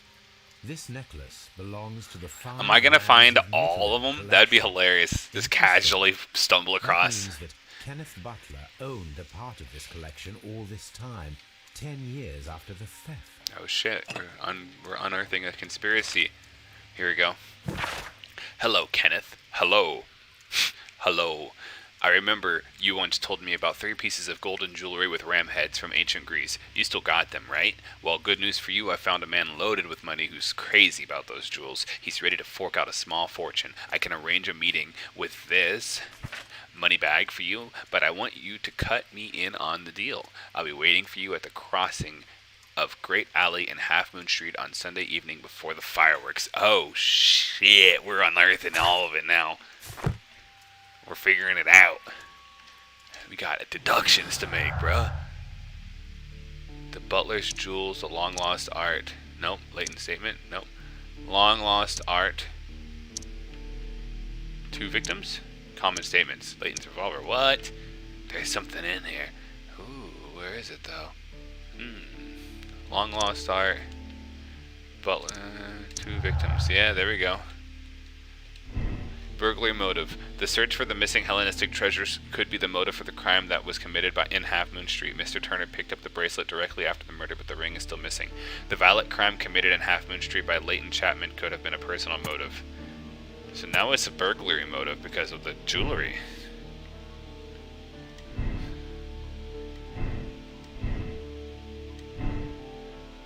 Is there more? Ooh, what's this one? Compelling evidence. The witness testimonies and the crime weapon clearly point to one possible culprit, Leighton Chapman. Well, that's not good. Let's keep looking for evidence. We're here to exonerate this man, not send him to prison. It's a conspiracy. We'll figure it out. It's all part of being a detective. Let's see.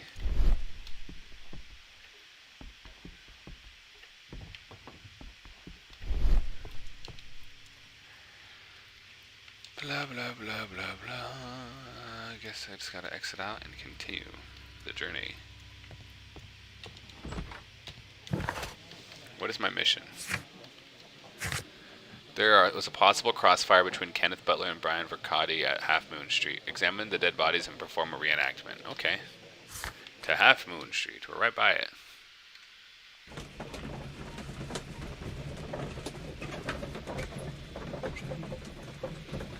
I'm not gonna lie, I'm pretty excited to play BioShock Infinite.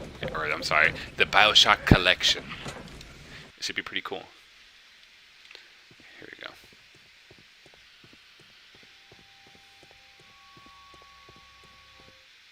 Let's see, we just came back. What are we gonna do? What's up with you, lad? What are you waiting for? I'm waiting for my brother to be released. Your brother?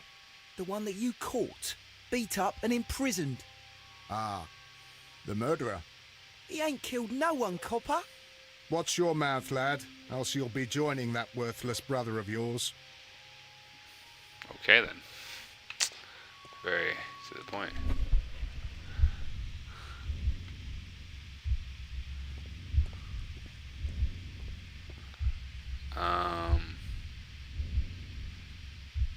I think that the guy that was in jail was trying to rob him.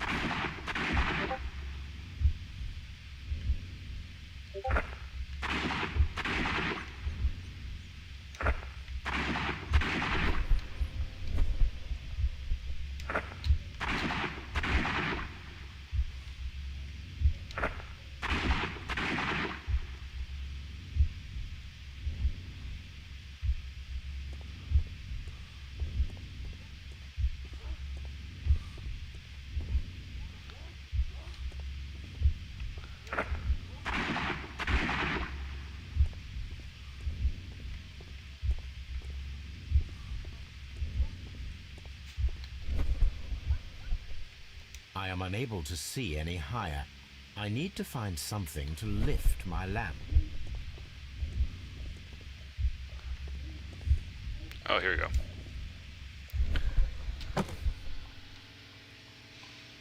Wow, that's like the slowest process of pulling that pole off of the wall. It's like, oh my god.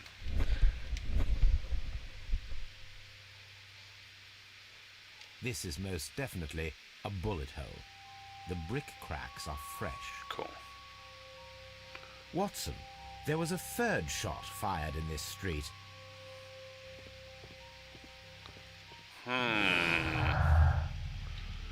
Two victims, third shot. What does this mean? Kenneth Butler and Brian Vercotti both died of crossfire, with each of them holding a gun. One of the guns is now missing. Kenneth Butler and Brian Vercotti were the victim of a double murder carried out by the third person. I mean, it could have been a crossfire, but...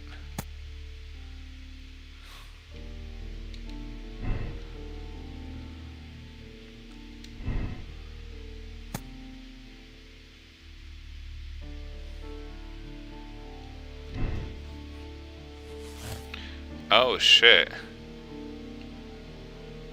What's this one? Leighton Chapman committed a double murder at Half Moon Street. His motive was the theft of the ancient... No. That can't be it. I don't think he really did that. Let's see, they both died of crossfire. And let's say that Turner could hear the contrast between the two fired shots, as in fact 3 shots were made. At first, a single shot was fired, and then 2 guns fired simultaneously directly after.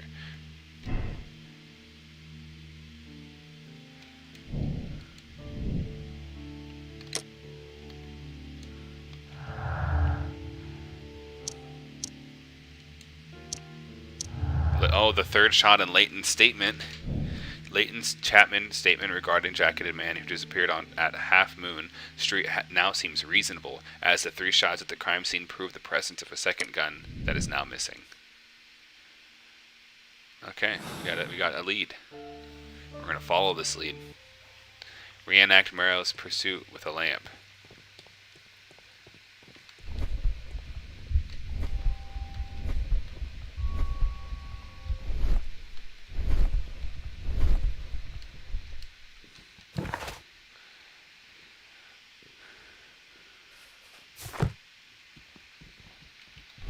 Let's talk to the constable real quick. Let's see what he's got to say. Constable Marrow, I would value your assistance in this investigation. It would be my pleasure, Mr. Holmes. I would like to make sure that there are no places in Half Moon Street where a man could hide while you were running through it with your lamp. All right, Mr. Holmes, what should I do? Take your lamp and start walking, just as you did before, and try to find me. Understood. Playing hide and go seek now. Oh, I get to play as him?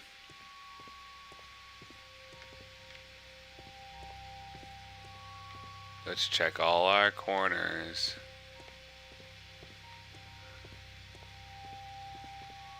I can see you very well, Mr. Holmes. All right, Constable. Let's try again. I'll find another place to hide. Okay.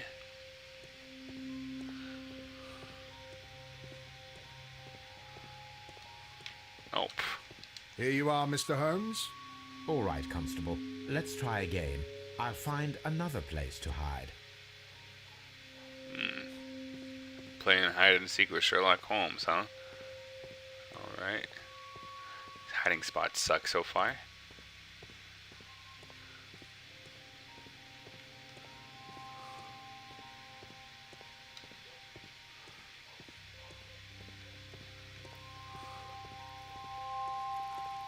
What is this? Looks like a fake wall. Oh, there he is. You can't hide from me, Mr. Holmes. Mr. Holmes, it wasn't difficult to find you at all. It is obvious now. No one could escape Constable Marrow's lamp while hiding in the street. Okay. Corners in sight. Latent statement. We can assume that there was no more... If there was one more person in Half Moon Street at the time of the crime, then there was no way forward or backwards to escape, only up. Let us reenact the action. Recreate the fireworks described by Leighton and attempt to climb the wall. I think we have to go back to the pawn shop and get those climbing hooks to do that. Look at us. We're figuring it out. We're dealing with assassins over here, dude. It's a little precursor to when I play Assassin's Creed, man.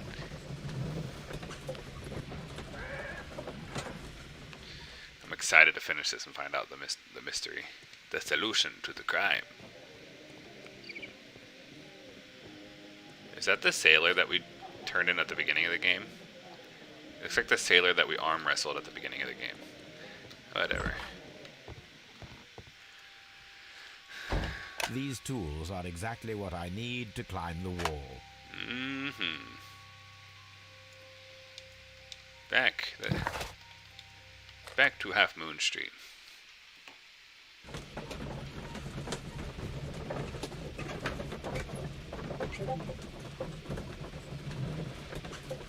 We doing it, dude.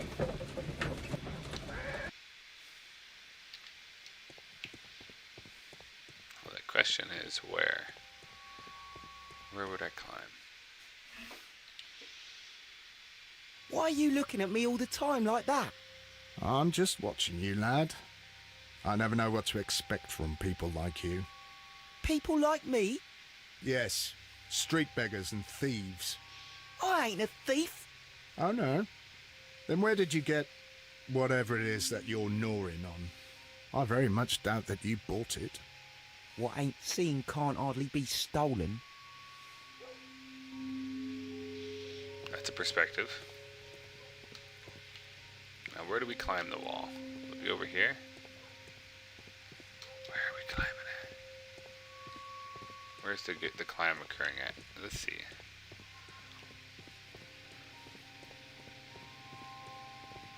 Did he climb over here?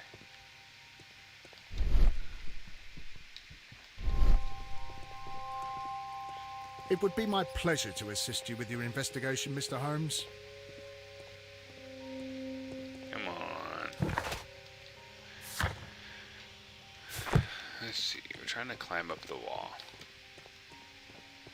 Where would be the best place to climb where nobody would see us and we could escape and get away with our murder? Mr. Holmes, did you see my brother at Scotland Yard? Is he all right?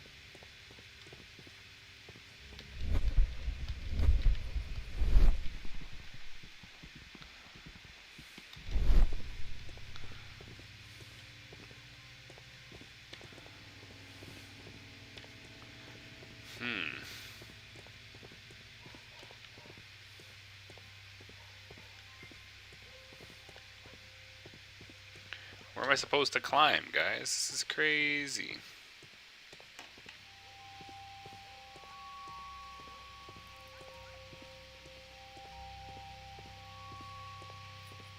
It's got to be around here somewhere.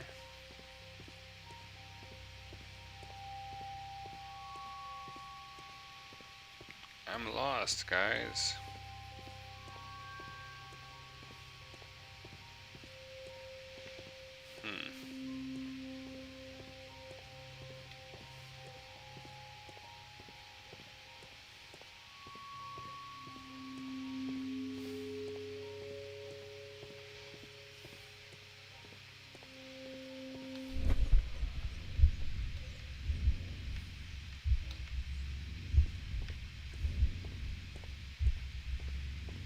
Maybe I need to use my imagination. All we need is a little imagination, guys.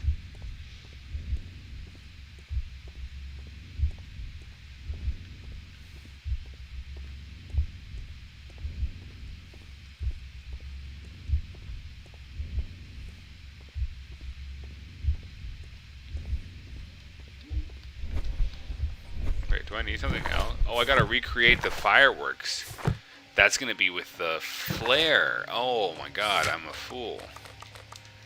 Duh. It says to recreate the climb and recreate the fireworks. So we're gonna recreate those fireworks right now. The end is approaching, guys. I can sense it.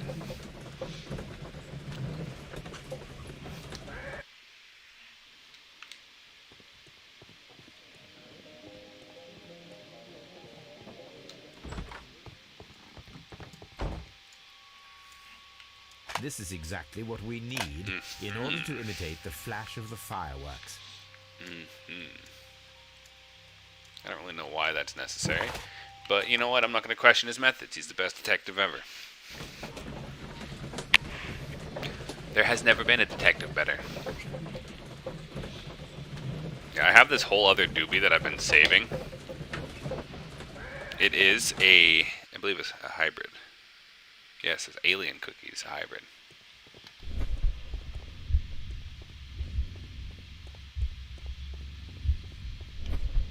Hey, look at that. With imagination and the right equipment. Wiggins, my lad, what are you doing here? You'd best be leaving and be quick about it.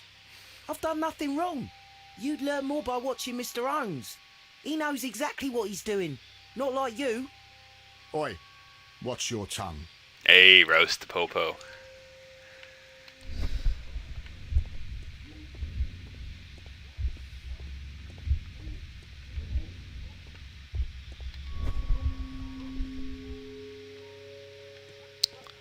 Where is the wall?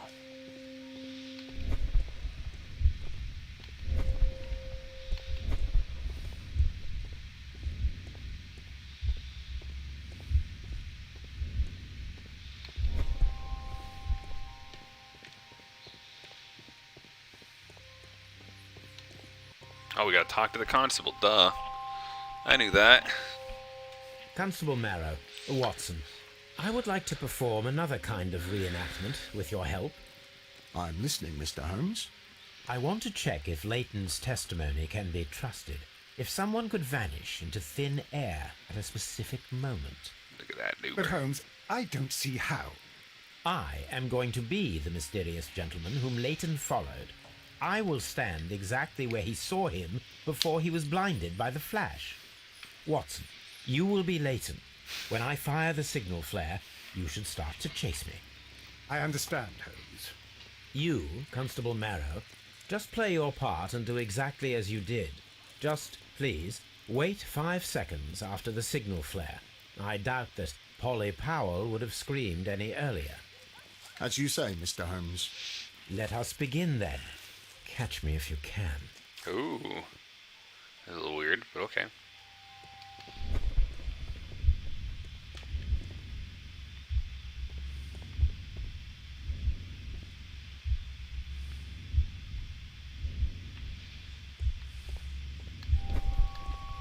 The moon illuminates this wall.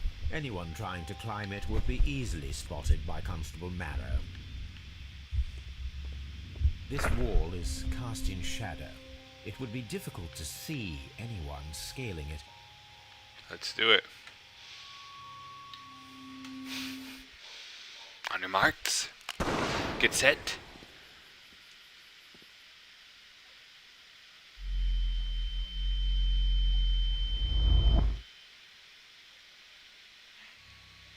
What?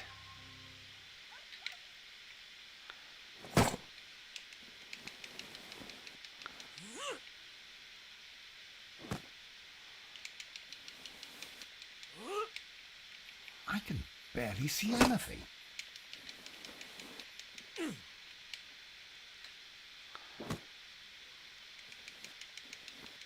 Holmes? Are you there? Okay. I should try climbing faster. Oh, I didn't go fast enough. Damn. I suck. Faster.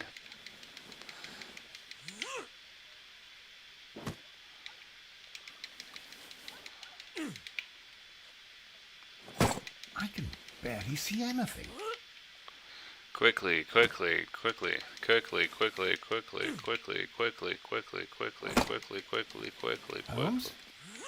Are you there? Where is he? My God, a man can't just disappear like that.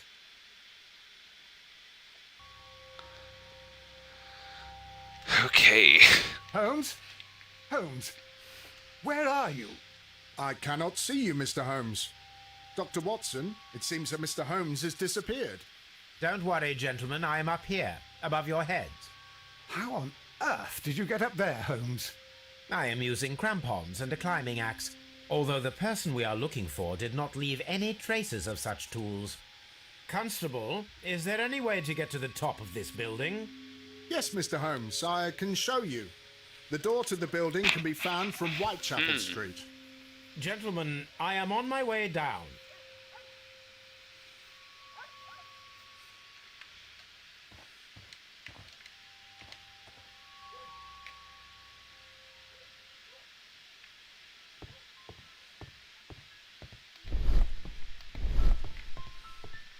Gosh. shards of shards. glass are from the window above.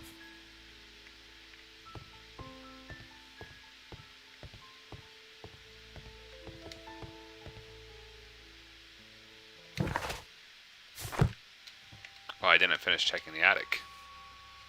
That's shameful.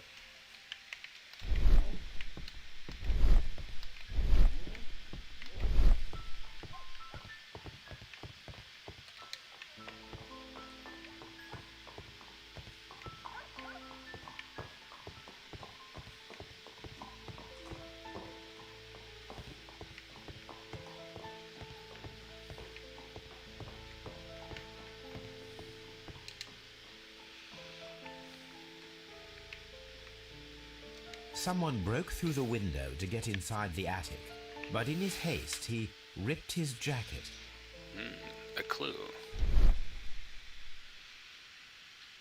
Shabby fabric. Black threads.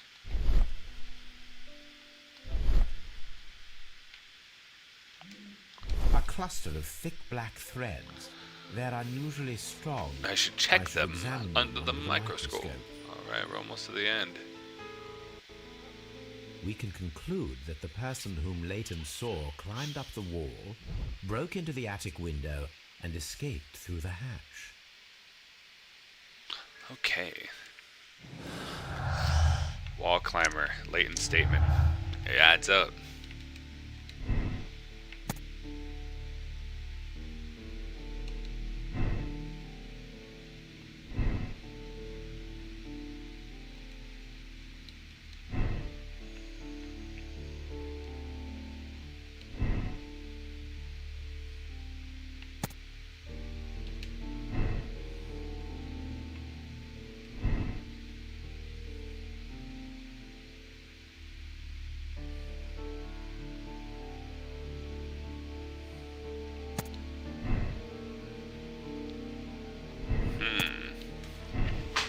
Imaginary man ain't so imaginary anymore, so I don't really know what that means.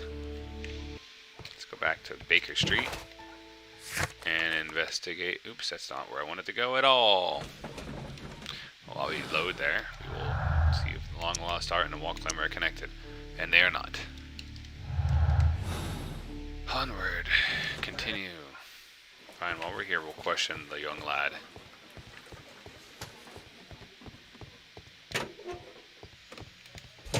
Mr. Holmes. Okay, I can't even say anything to him. We're so close. Off to Baker Street.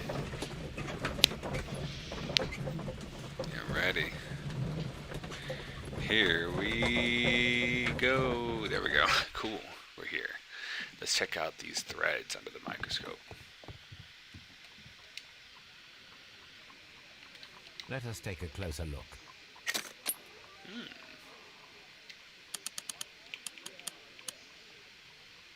It is not a thread, but a hair. I very much doubt that it is human. I need to compare this sample with a human hair and a horse hair. A shaving brush is usually made from horsehair. Watson, could you please pass me your shaving brush? Here you are. Watson, look, what's outside the window? Well, I don't see anything. Ouch! Holmes! Oh, don't make such a fuss. One little hair. Go Mao. Roasted. This is a most unusual hair. The horse hair is thinner than the hair that we found. Human hair is significantly thinner than the black sample. So, this black hair belongs to an animal, and it is larger than a horse. A hair from a large and exotic animal. A black exotic animal, maybe like a gorilla, or like maybe he's a zookeeper.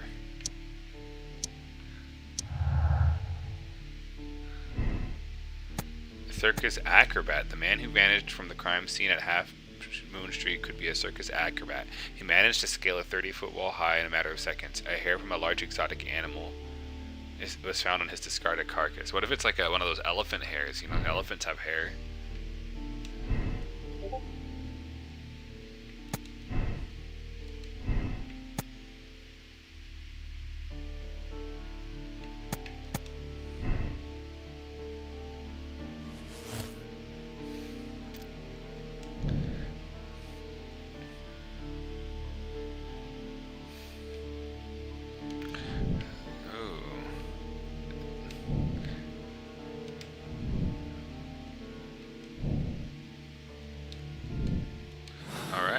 a point. Look at that. We got a conclusion that we've created from our deductions. Now we got to use this conclusion. The conclusion is that the murderer is an acrobat of some sort.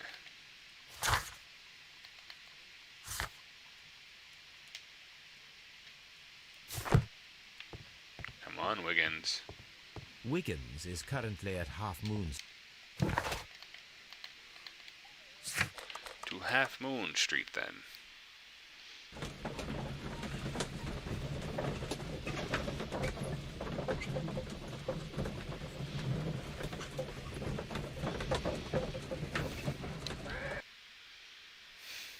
Wiggins, we need your help to save your brother. Wiggins is gonna get more shit from this guy. I know it. Look here, lad. You'd better go home and start thinking about what a fine pickle your brother's landed himself in. Ha! But he'll be free tonight, 'cause he's innocent. Don't be daft, lad. It's a closed case. It would be my pleasure to assist you with your investigation, Mr. Holmes. I don't want to talk to you. I want to talk to Wiggins. What the fuck, Wiggins? There we go. Mr. Holmes? We have good news for you, Wiggins. The investigation has proven very interesting so far. We found facts and details that confirm your brother's innocence. I knew it, Mr. Holmes. But for now, Wiggins, we need your help. Anything you like, Gov. I need you to locate a circus that has stopped over in London. It needs to have disposed of at least one exotic animal. A very large one. You can count on me, Mr. Holmes. Okay.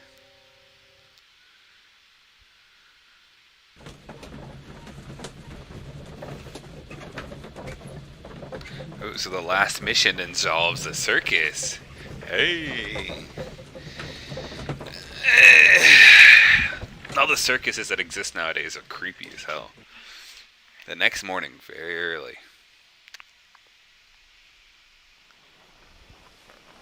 I do hope that those children don't get into trouble, Holmes. Don't worry, Watson.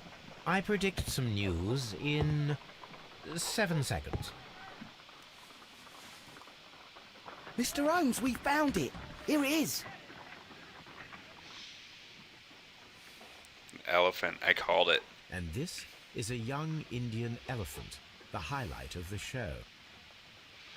Duval Brothers, a well-known travelling circus that is currently stopped in London. All right. I believe that is exactly the type of circus we are looking for. I'll pay it a visit. Let's head to the circus, guys.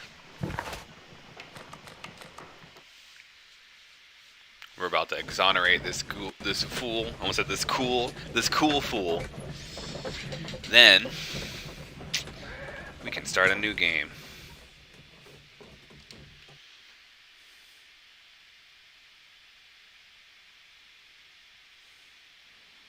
Hey, you! Stop right there. Good morning, sir. Pardon me, but why am I not allowed to walk around here? Because it's private. Well, I only wanted to meet the artistes. Hmm? You're wanting to apply for... Nah. You don't look like the type of artistic lockpicker that we're looking for. You might be surprised. I'm actually the best What? lockpicker around. Nah. I don't think so. Clear off. You're a bit slow to catch on, eh? Get lost. Disguise yourself to enter the circus. Back to Baker Street. This whole mystery has everything. It has disguises.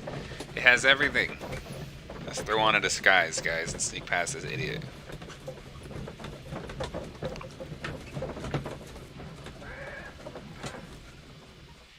We're back at Baker Street already. Look at that. To the disguise room. Boop, boop, boop, boop. Wait, there's a letter.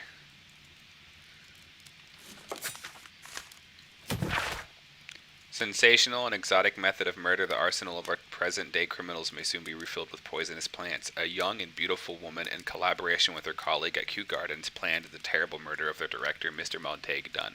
Only one detective was capable of uncovering the truth behind a tragedy that it was initially believed to be a simple heart attack. That detective's name is Sherlock Holmes. That's me, bro. I'm the best. Look at that. All right, Sherlock solving everything. Let's put on our outfit.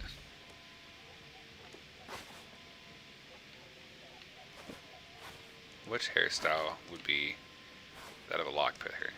I like that one. Or the round glasses like a goon. Which mustache? Help me pick my mustache, drunken. What are you thinking? Should I do this one? Or this one? Hey? What do you think? This one? Or this one? Let's see what else there is real quick before we make a decision.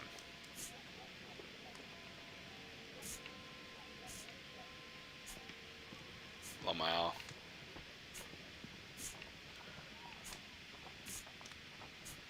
Dude, this is the one. I don't know why we would even question.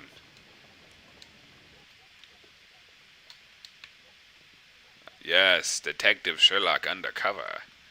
Now let's see what kind of outfit I got.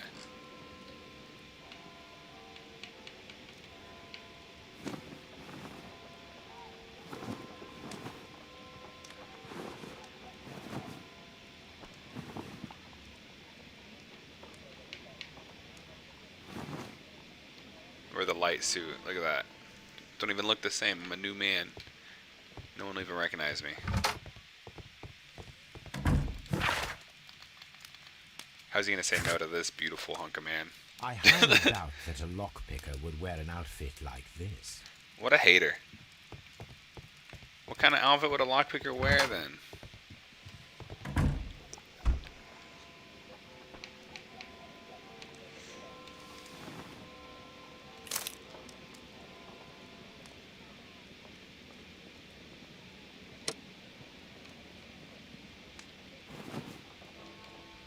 Bandit outfit.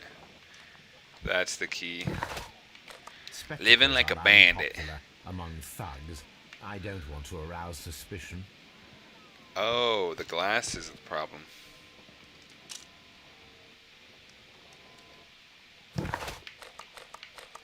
I'd better wear a shabby hat. A shabby hat.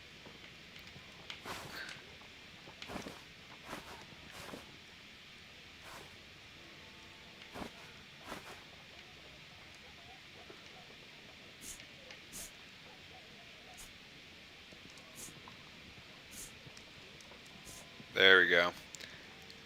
That's the bandit Sherlock right there. If I've ever seen it. I look like I'm ready to beat your ass. Look like a sailor.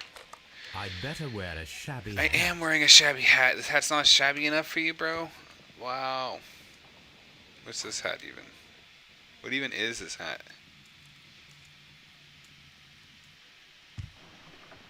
Stay where you are. What are you doing here, and where is Sherlock Holmes? Calm down, Watson. Take deep breaths now. It's me. Oh, thank God, Holmes. I can't get used to your disguises. Thank you, Watson. That means I am ready to go. Alright. Unrecognizable. Riding in my super high-end carriage. I love it.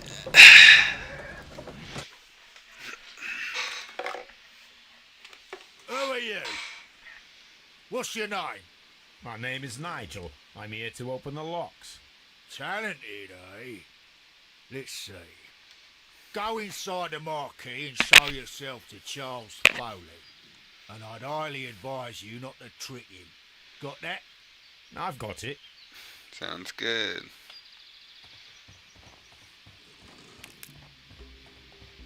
Into here, we shall speak with this man. So, everything is here, just as you asked. And what about the money? Some of the barrels are wet. Transportation issues, it couldn't be helped. Whatever. We'll be here after midnight to pick up the supplies. I want to be paid first. No. You'll be paid after we make the transfer, as I said. Right? These LA Noir graphics are amazing. The police are on the lookout. Of course not. I'm a professional. Glad to hear it. Be ready for tonight, then. Something's tonight.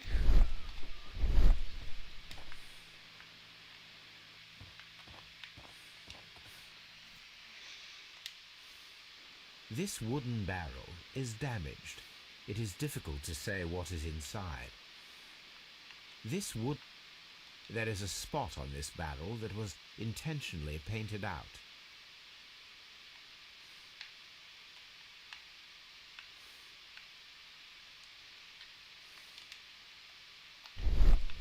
Oh, hello. The crest of the Honorable Artillery Company.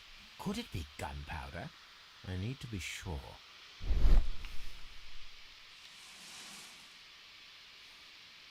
Judging by the fractions and the scent, I can confirm that it is, in fact, gunpowder.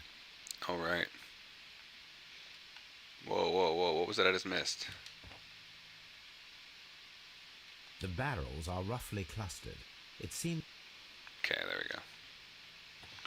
Does seem like they were brought in a hurry, Sherlock. What does it mean?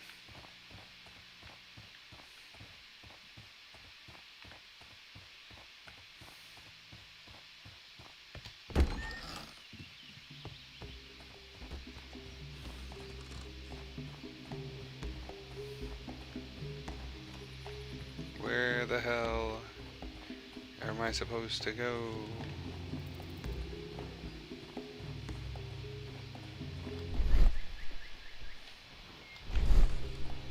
Is it over here and here?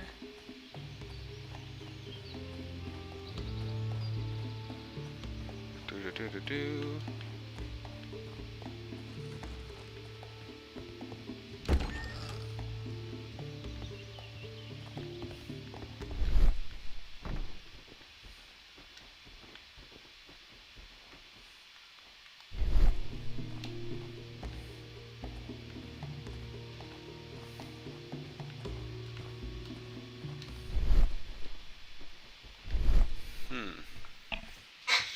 Well, let's figure out what we're supposed to do, because this is getting crazy.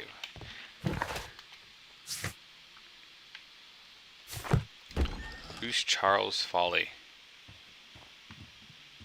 And more importantly, where is Charles Foley?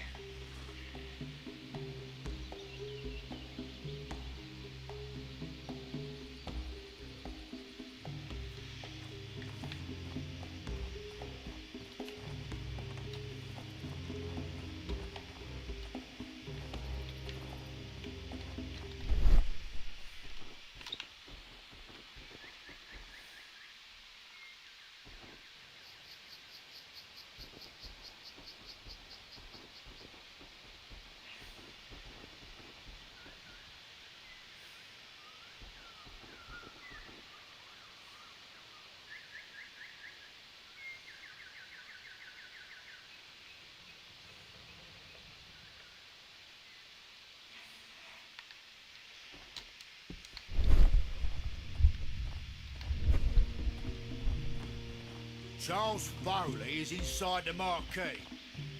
Yeah, well, that should be in here, but when I go here, nothing happens.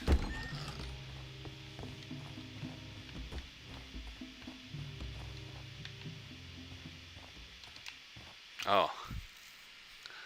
This printing press is old, but still quite capable of printing hundreds of pages per day.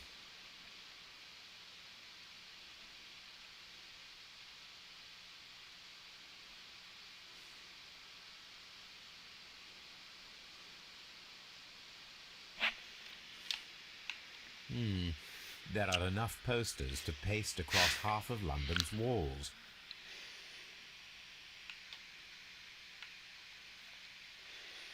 Rise up and keep rising. That's a picture of a contemporary gentleman wearing a Robin Hood hat. Interesting. From lambs into lions. Those are words of encouragement and defiance. This poster was clearly made to fire up rebellion amongst the people.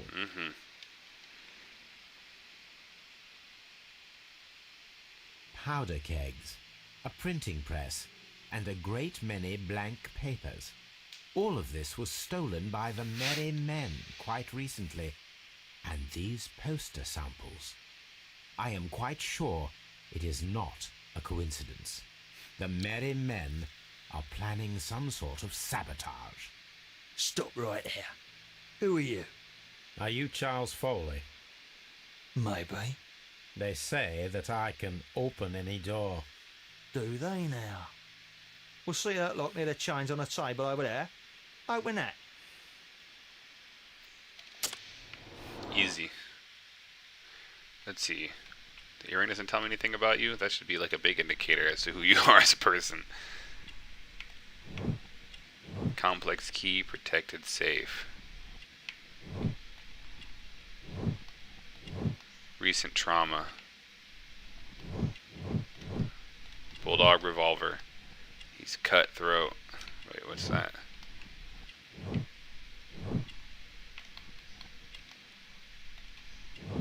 Ring of with the ram head. 5 rams. It's a stolen antique. Taped fingers. Agility practice. Acrobat. Oh. This is our acrobat. Foley's revolver. Antique ring. Charlie Foley wears an antique ring, the last missing piece of the 5 rams of Mytilene jewelry set, and also a revolver retained under his belt. It proves that Charles Foley is our mysterious jacketed man who nimbly escaped the crime scene at half moon, whatever. Okay. Long will start. Okay, let's exit back. Let's crack that lock for him. This will be fun.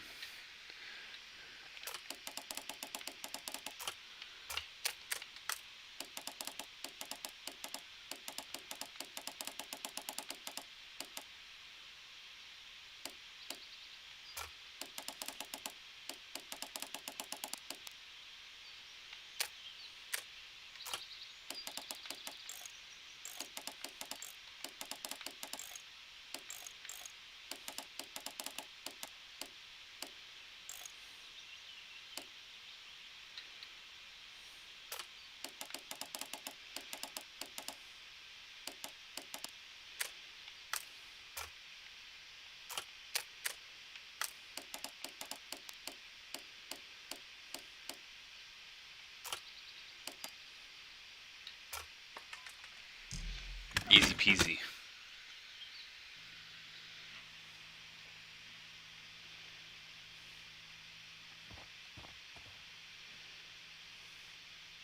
Ah. Well, they're right. What's your name? Nigel Shirley, from York. Ah, Nigel from York. Never heard anything about you. How'd you hear about me?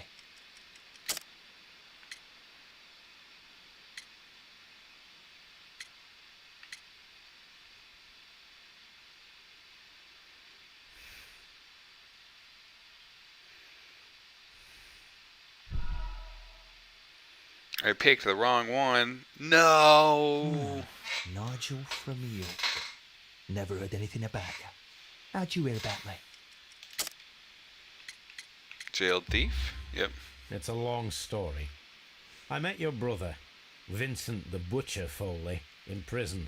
He told me all about his betrayal and all about you. Before I was released, he told me that you might find a job for me one day and pay me some money for my craft. Well, he died 7 days ago in prison. I'm sorry to hear that. That's all right. The traitor has paid the blood price for it. And you'll do the job anyway, because I need a talented lockpicker. I know just where to search for his legacy. It's all about the Hellenistic treasures, isn't it? Osh, you fool. Now, listen up. You'll come with us tonight, and you better mind yourself. Us? Wait, who's coming then? Billy, Jack and me. And what will I get for that? We'll share the loot.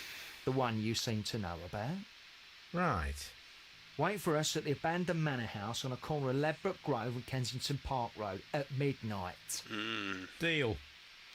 So I'm joining a heist crew. Looks like our dreams from last night are coming true, dude. We're gangsters now. We're just robbing people and like this is Sherlock Holmes going down the slippery slope. So he's robbing people. He's asking too many questions. He's breaking into safes. Now he's just breaking into a manor house. Fuck it. Here I am at the manor. Somewhere inside it are the Hellenistic treasures. This lock is quite old. It shouldn't be much of a challenge.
Hey, look, we did it. I need to find where the safe is hidden and lockpick it.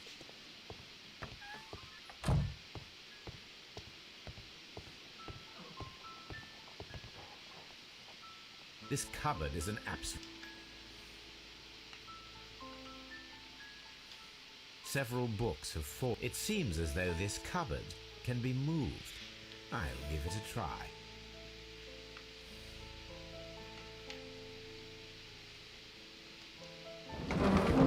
There we go. So, that's the lock I must open tonight. Let me see.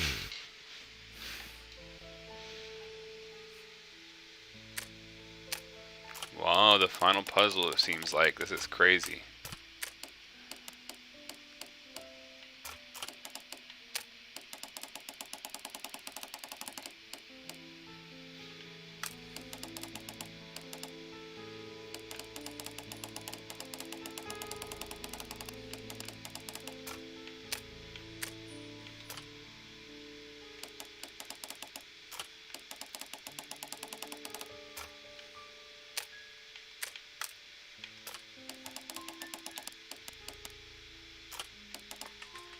Yeet.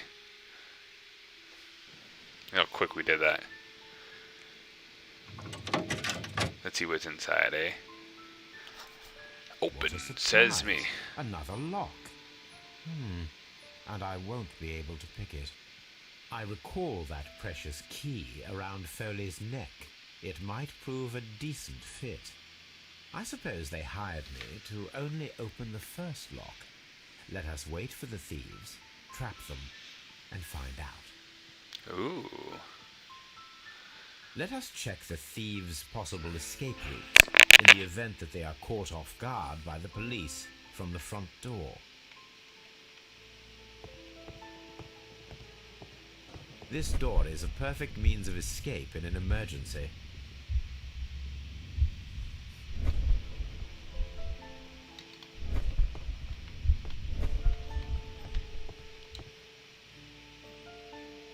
A solid rope.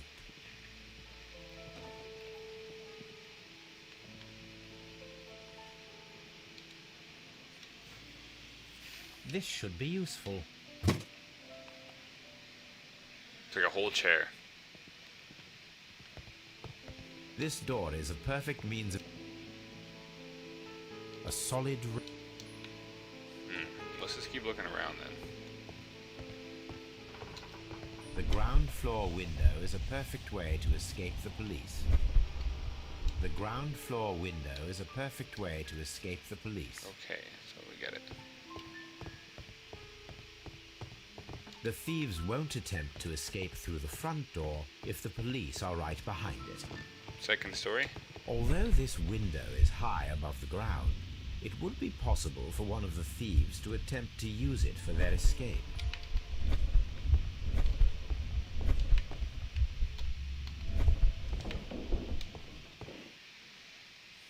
This should be useful. Let's just keep looking around the house. Make sure there's nothing else that I'm missing. Although this window is high above the ground, it would be possible for one of the thieves to attempt to use it for their escape.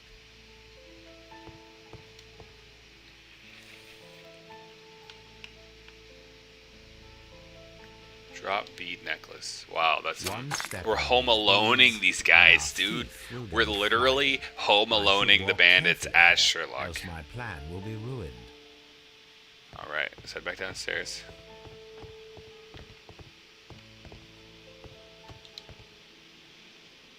I wonder what this old chandelier is.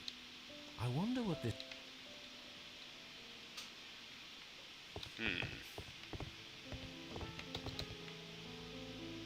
A sort... Let's connect the dots. There's something I'm missing here. Hatch. This hatch leads to a cellar. Okay.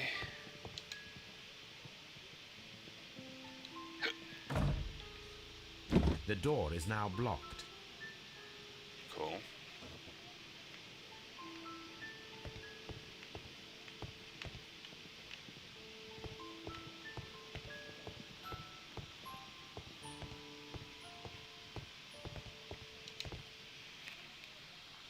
This works very well. Look at that. No one's escaping from me.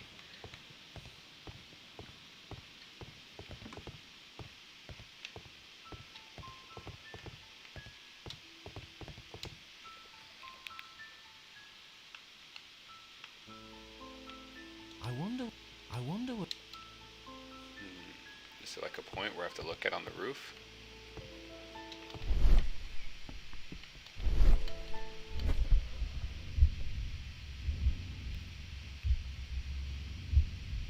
Any thief who finds his way upstairs will roll down very quickly. Hooray.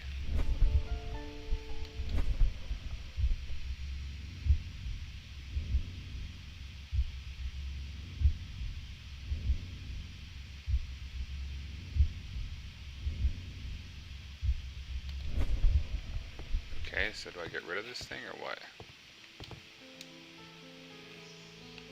I suppose that the thieves already tried to open the lock with this formidable hammer, but they were unsuccessful.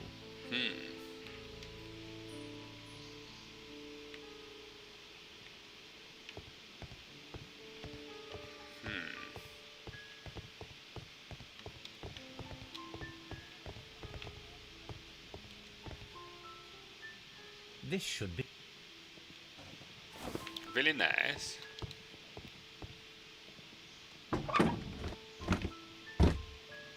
There is no ladder. If anyone falls here, he will need assistance to get Man, out. we are really home aloneing these kids. Be careful. This hat. Okay, so we gotta put something over the hatch, I think.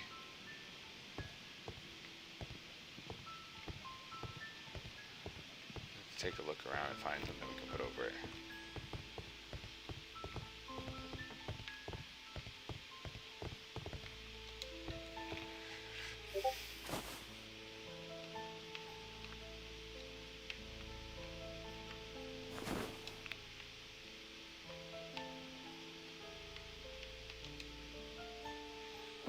If anyone takes the hammer, the rope will uncoil and make the chandelier fall.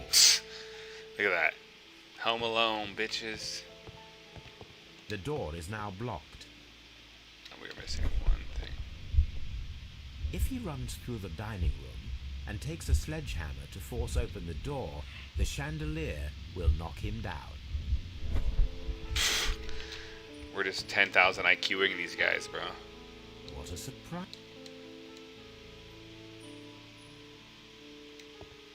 Oh, a carpet. We'll take that. This should... And we'll go ahead and roll that carpet out over this. And then the Home Alone traps will be complete. Now, it's not an open hatch, just a nice carpet on the floor. I should walk carefully here, else my plan will be ruined.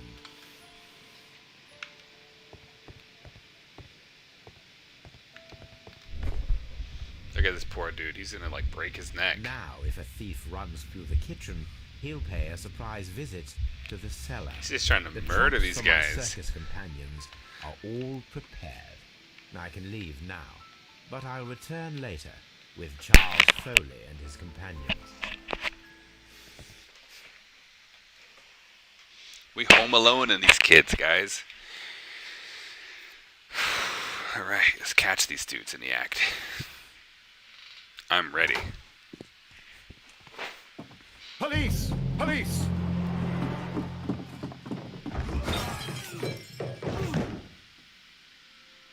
Lamau. Stop where you are! Where are they? Trapped, Watson, with your assistance. How so? Well, you sounded just like a real Bobby, my dear fellow. You startled them into the traps. Wow, we didn't even call the I cops. assure you, Watson, it was quite an entertaining show. That's They will not amazing. escape We the just house murked now. all these dudes. You scum!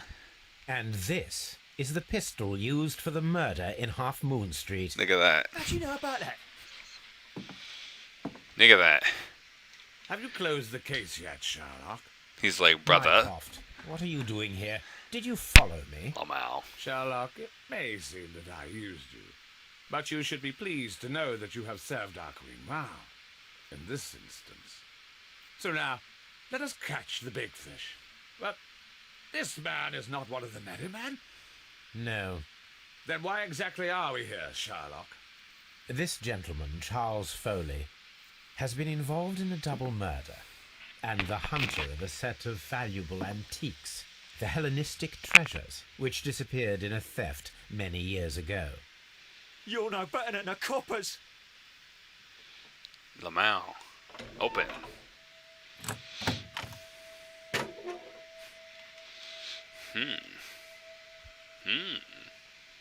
Holmes, that is incredible. The Hellenistic treasures. Indeed. Nothing but trifles. Where are the merry men? I don't know why you are asking me, Mycroft. They are yours to find. Roasted. A brotherly quarrel. I'll see you soon, dear brother. And Lamau. Look at that beef. Family beef. Precious safe, long lost art. Look at that. The antiques discovered inside the hidden safe of the abandoned manor of Notting Hill represent the collection of Hellenistic treasures that were stolen in 1885, considered to be lost. Foley's vengeance. So what is the mission? What is the end? Charles Foley organized the theft of the Hellenistic treasures, which was related to the double murder of Half Moon Street. Leighton Chapman was a witness to the crime. Charles Foley will be imprisoned for organizing a grand theft. Since he is not directly guilty of murder, his sentence will be shortened. Condemn Foley. Charles Foley organized and executed a wicked plan of revenge. With the added theft of ancient and valuable treasures, he deserves the rope. What do you think? Should we give him the rope? Or should we absolve him? You tell me, Duke. I'm gonna wait, because once we do this, we have beat the fucking game, dude. And then we can fucking smoke weed and party and celebrate. It'll be awesome. And I can also finally uninstall this game and make space on my SSD. Oh, it's like the most important part. What do we think of fam? Should we condemn him? Is this man condemned? I'm thinking so, personally. I mean, it was a pretty heinous crime, and he almost put our friend into prison. Alright, well, I'm putting him in prison. Condemned. Yup. This man has been condemned. Charles Foley, you committed the crime of premeditated murder and of theft. You will be severely punished for your deeds. He will be. You are pitiful. You Scotland Yard dog. Save your words for the gallows. I'm sure the journalists will love them. Ooh. I shall leave now, Watson. Gentlemen, please take our friends here into custody. Where are you going? I have unfinished business. I'll see you at Baker Street. Unfinished business. It's not over yet.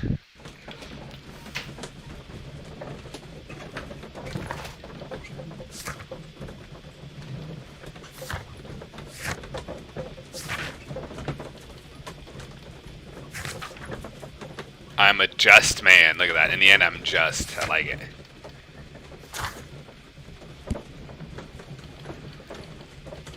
But where are we going? I thought we beat the game.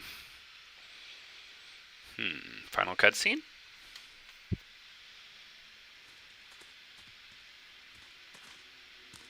Be careful with the lamps. Don't bring them too close to the barrels. Good evening, gentlemen. Who's there? That is of no importance. What matters is who you are and the plans that you have here. So you can stop us from carrying them out? Eventually, yes. Hey, careful. You'll blow us all up. I'm listening. We are a group known as the Merry Men. But I suppose you knew that already. We are the men who've already lost everything of value in their lives.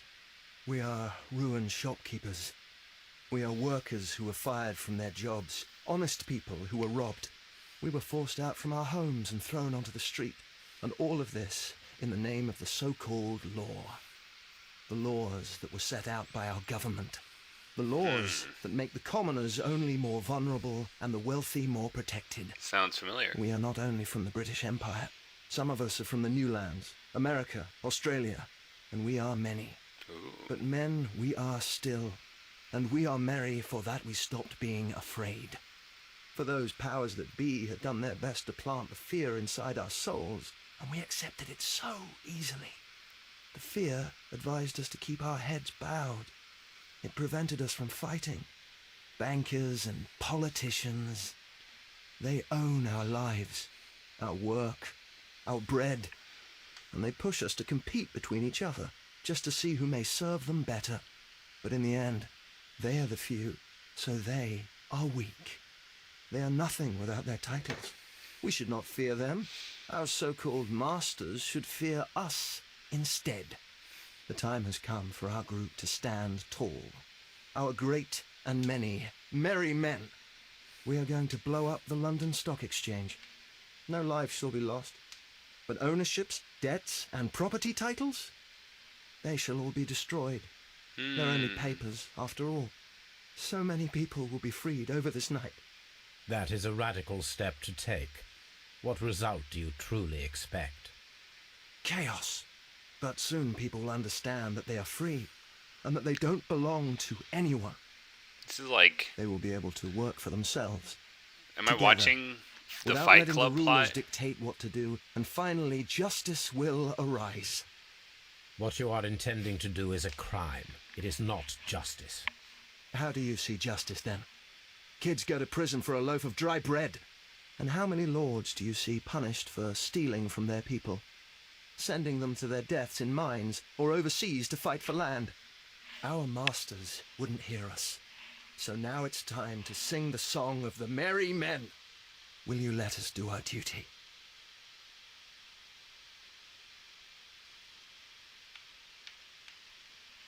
Oh, what a choice. Okay, now this is a choice I need your help with. God damn. I don't even know if you're listening, because this is some shit. This is the final decision of the whole story. Do I side with the people, or do I side with the upper classes? I don't know. This is a rough one. Should I throw the cigarette into the explosion, or into the water? Huh?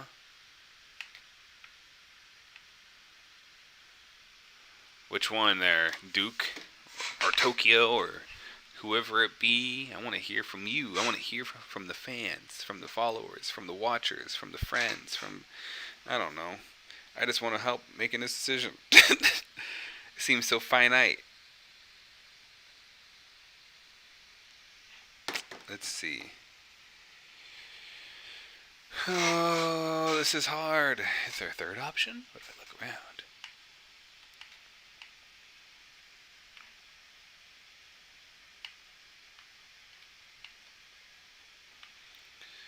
Oh, what to do? I kind of want to like let them do their thing, but I feel like they're gonna hurt people and they're lying to me. I'm gonna be the egomaniac, sociopathic, self-centered Sherlock Holmes. I'm gonna save the world so I can be the hero. Because that's the When people point, right? fight the Order, they are too blind to see the consequences that throw society into chaos. I shall stop your actions, but not you. Run. Now!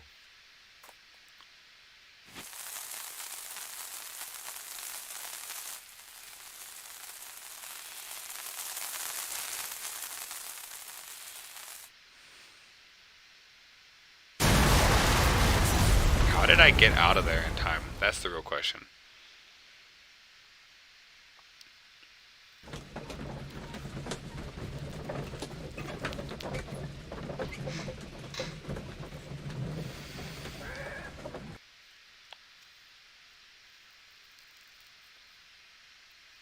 So, you're interested in Russian literature now?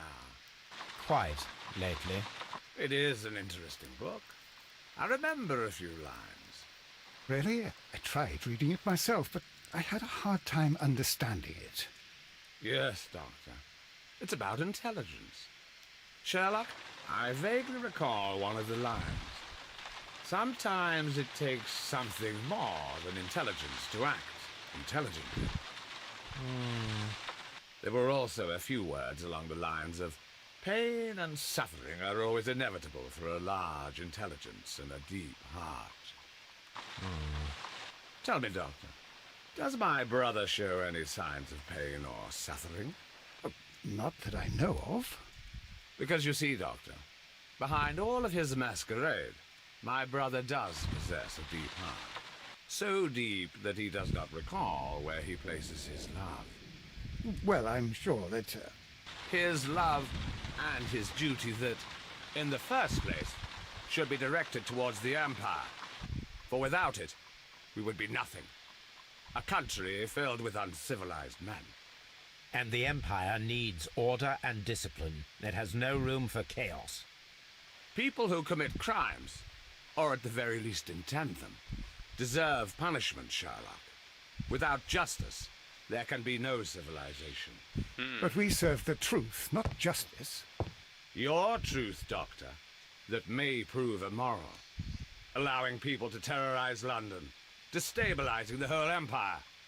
Terrorize only the powers whom you serve, Mycroft. Not I, not Watson, not Mrs. Hudson, not Wiggins. Sherlock, the merry men are to be stopped.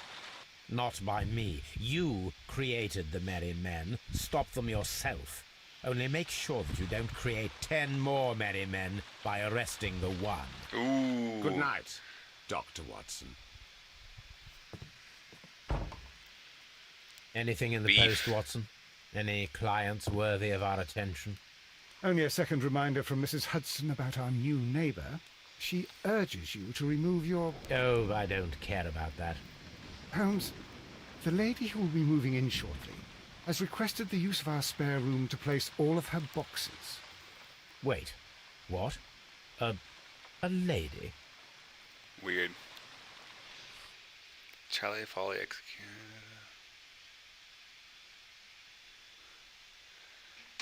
Alright, we did it. I am just.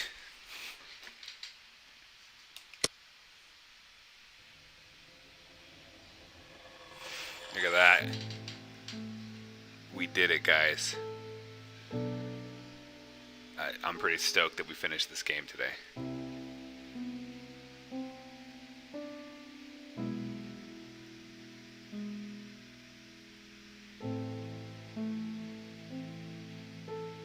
2016. When they're trying to make things dramatic, so they just do super slow pans of all of the environments.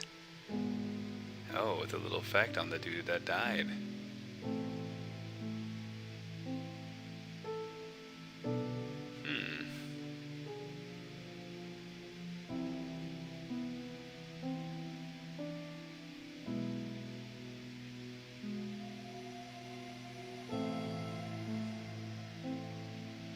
Alright guys, it has been completed. We finished Sherlock Holmes. Hooray!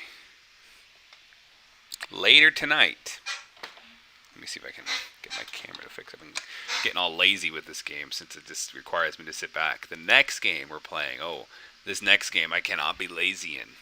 This next game is going to require me to focus and actually aim guns and actually aim my body away from the bullets. Dodge. That's what I meant to say. It'll be great. We're going to play the BioShock series all the way through. But not now, because I've got to go do some real life shit. But thanks for watching. I will be back later. I'm going to go smoke this fat doobie. I'd smoke it in here, but I'm not going to make my room smell like weed for you guys. Sorry. Alright.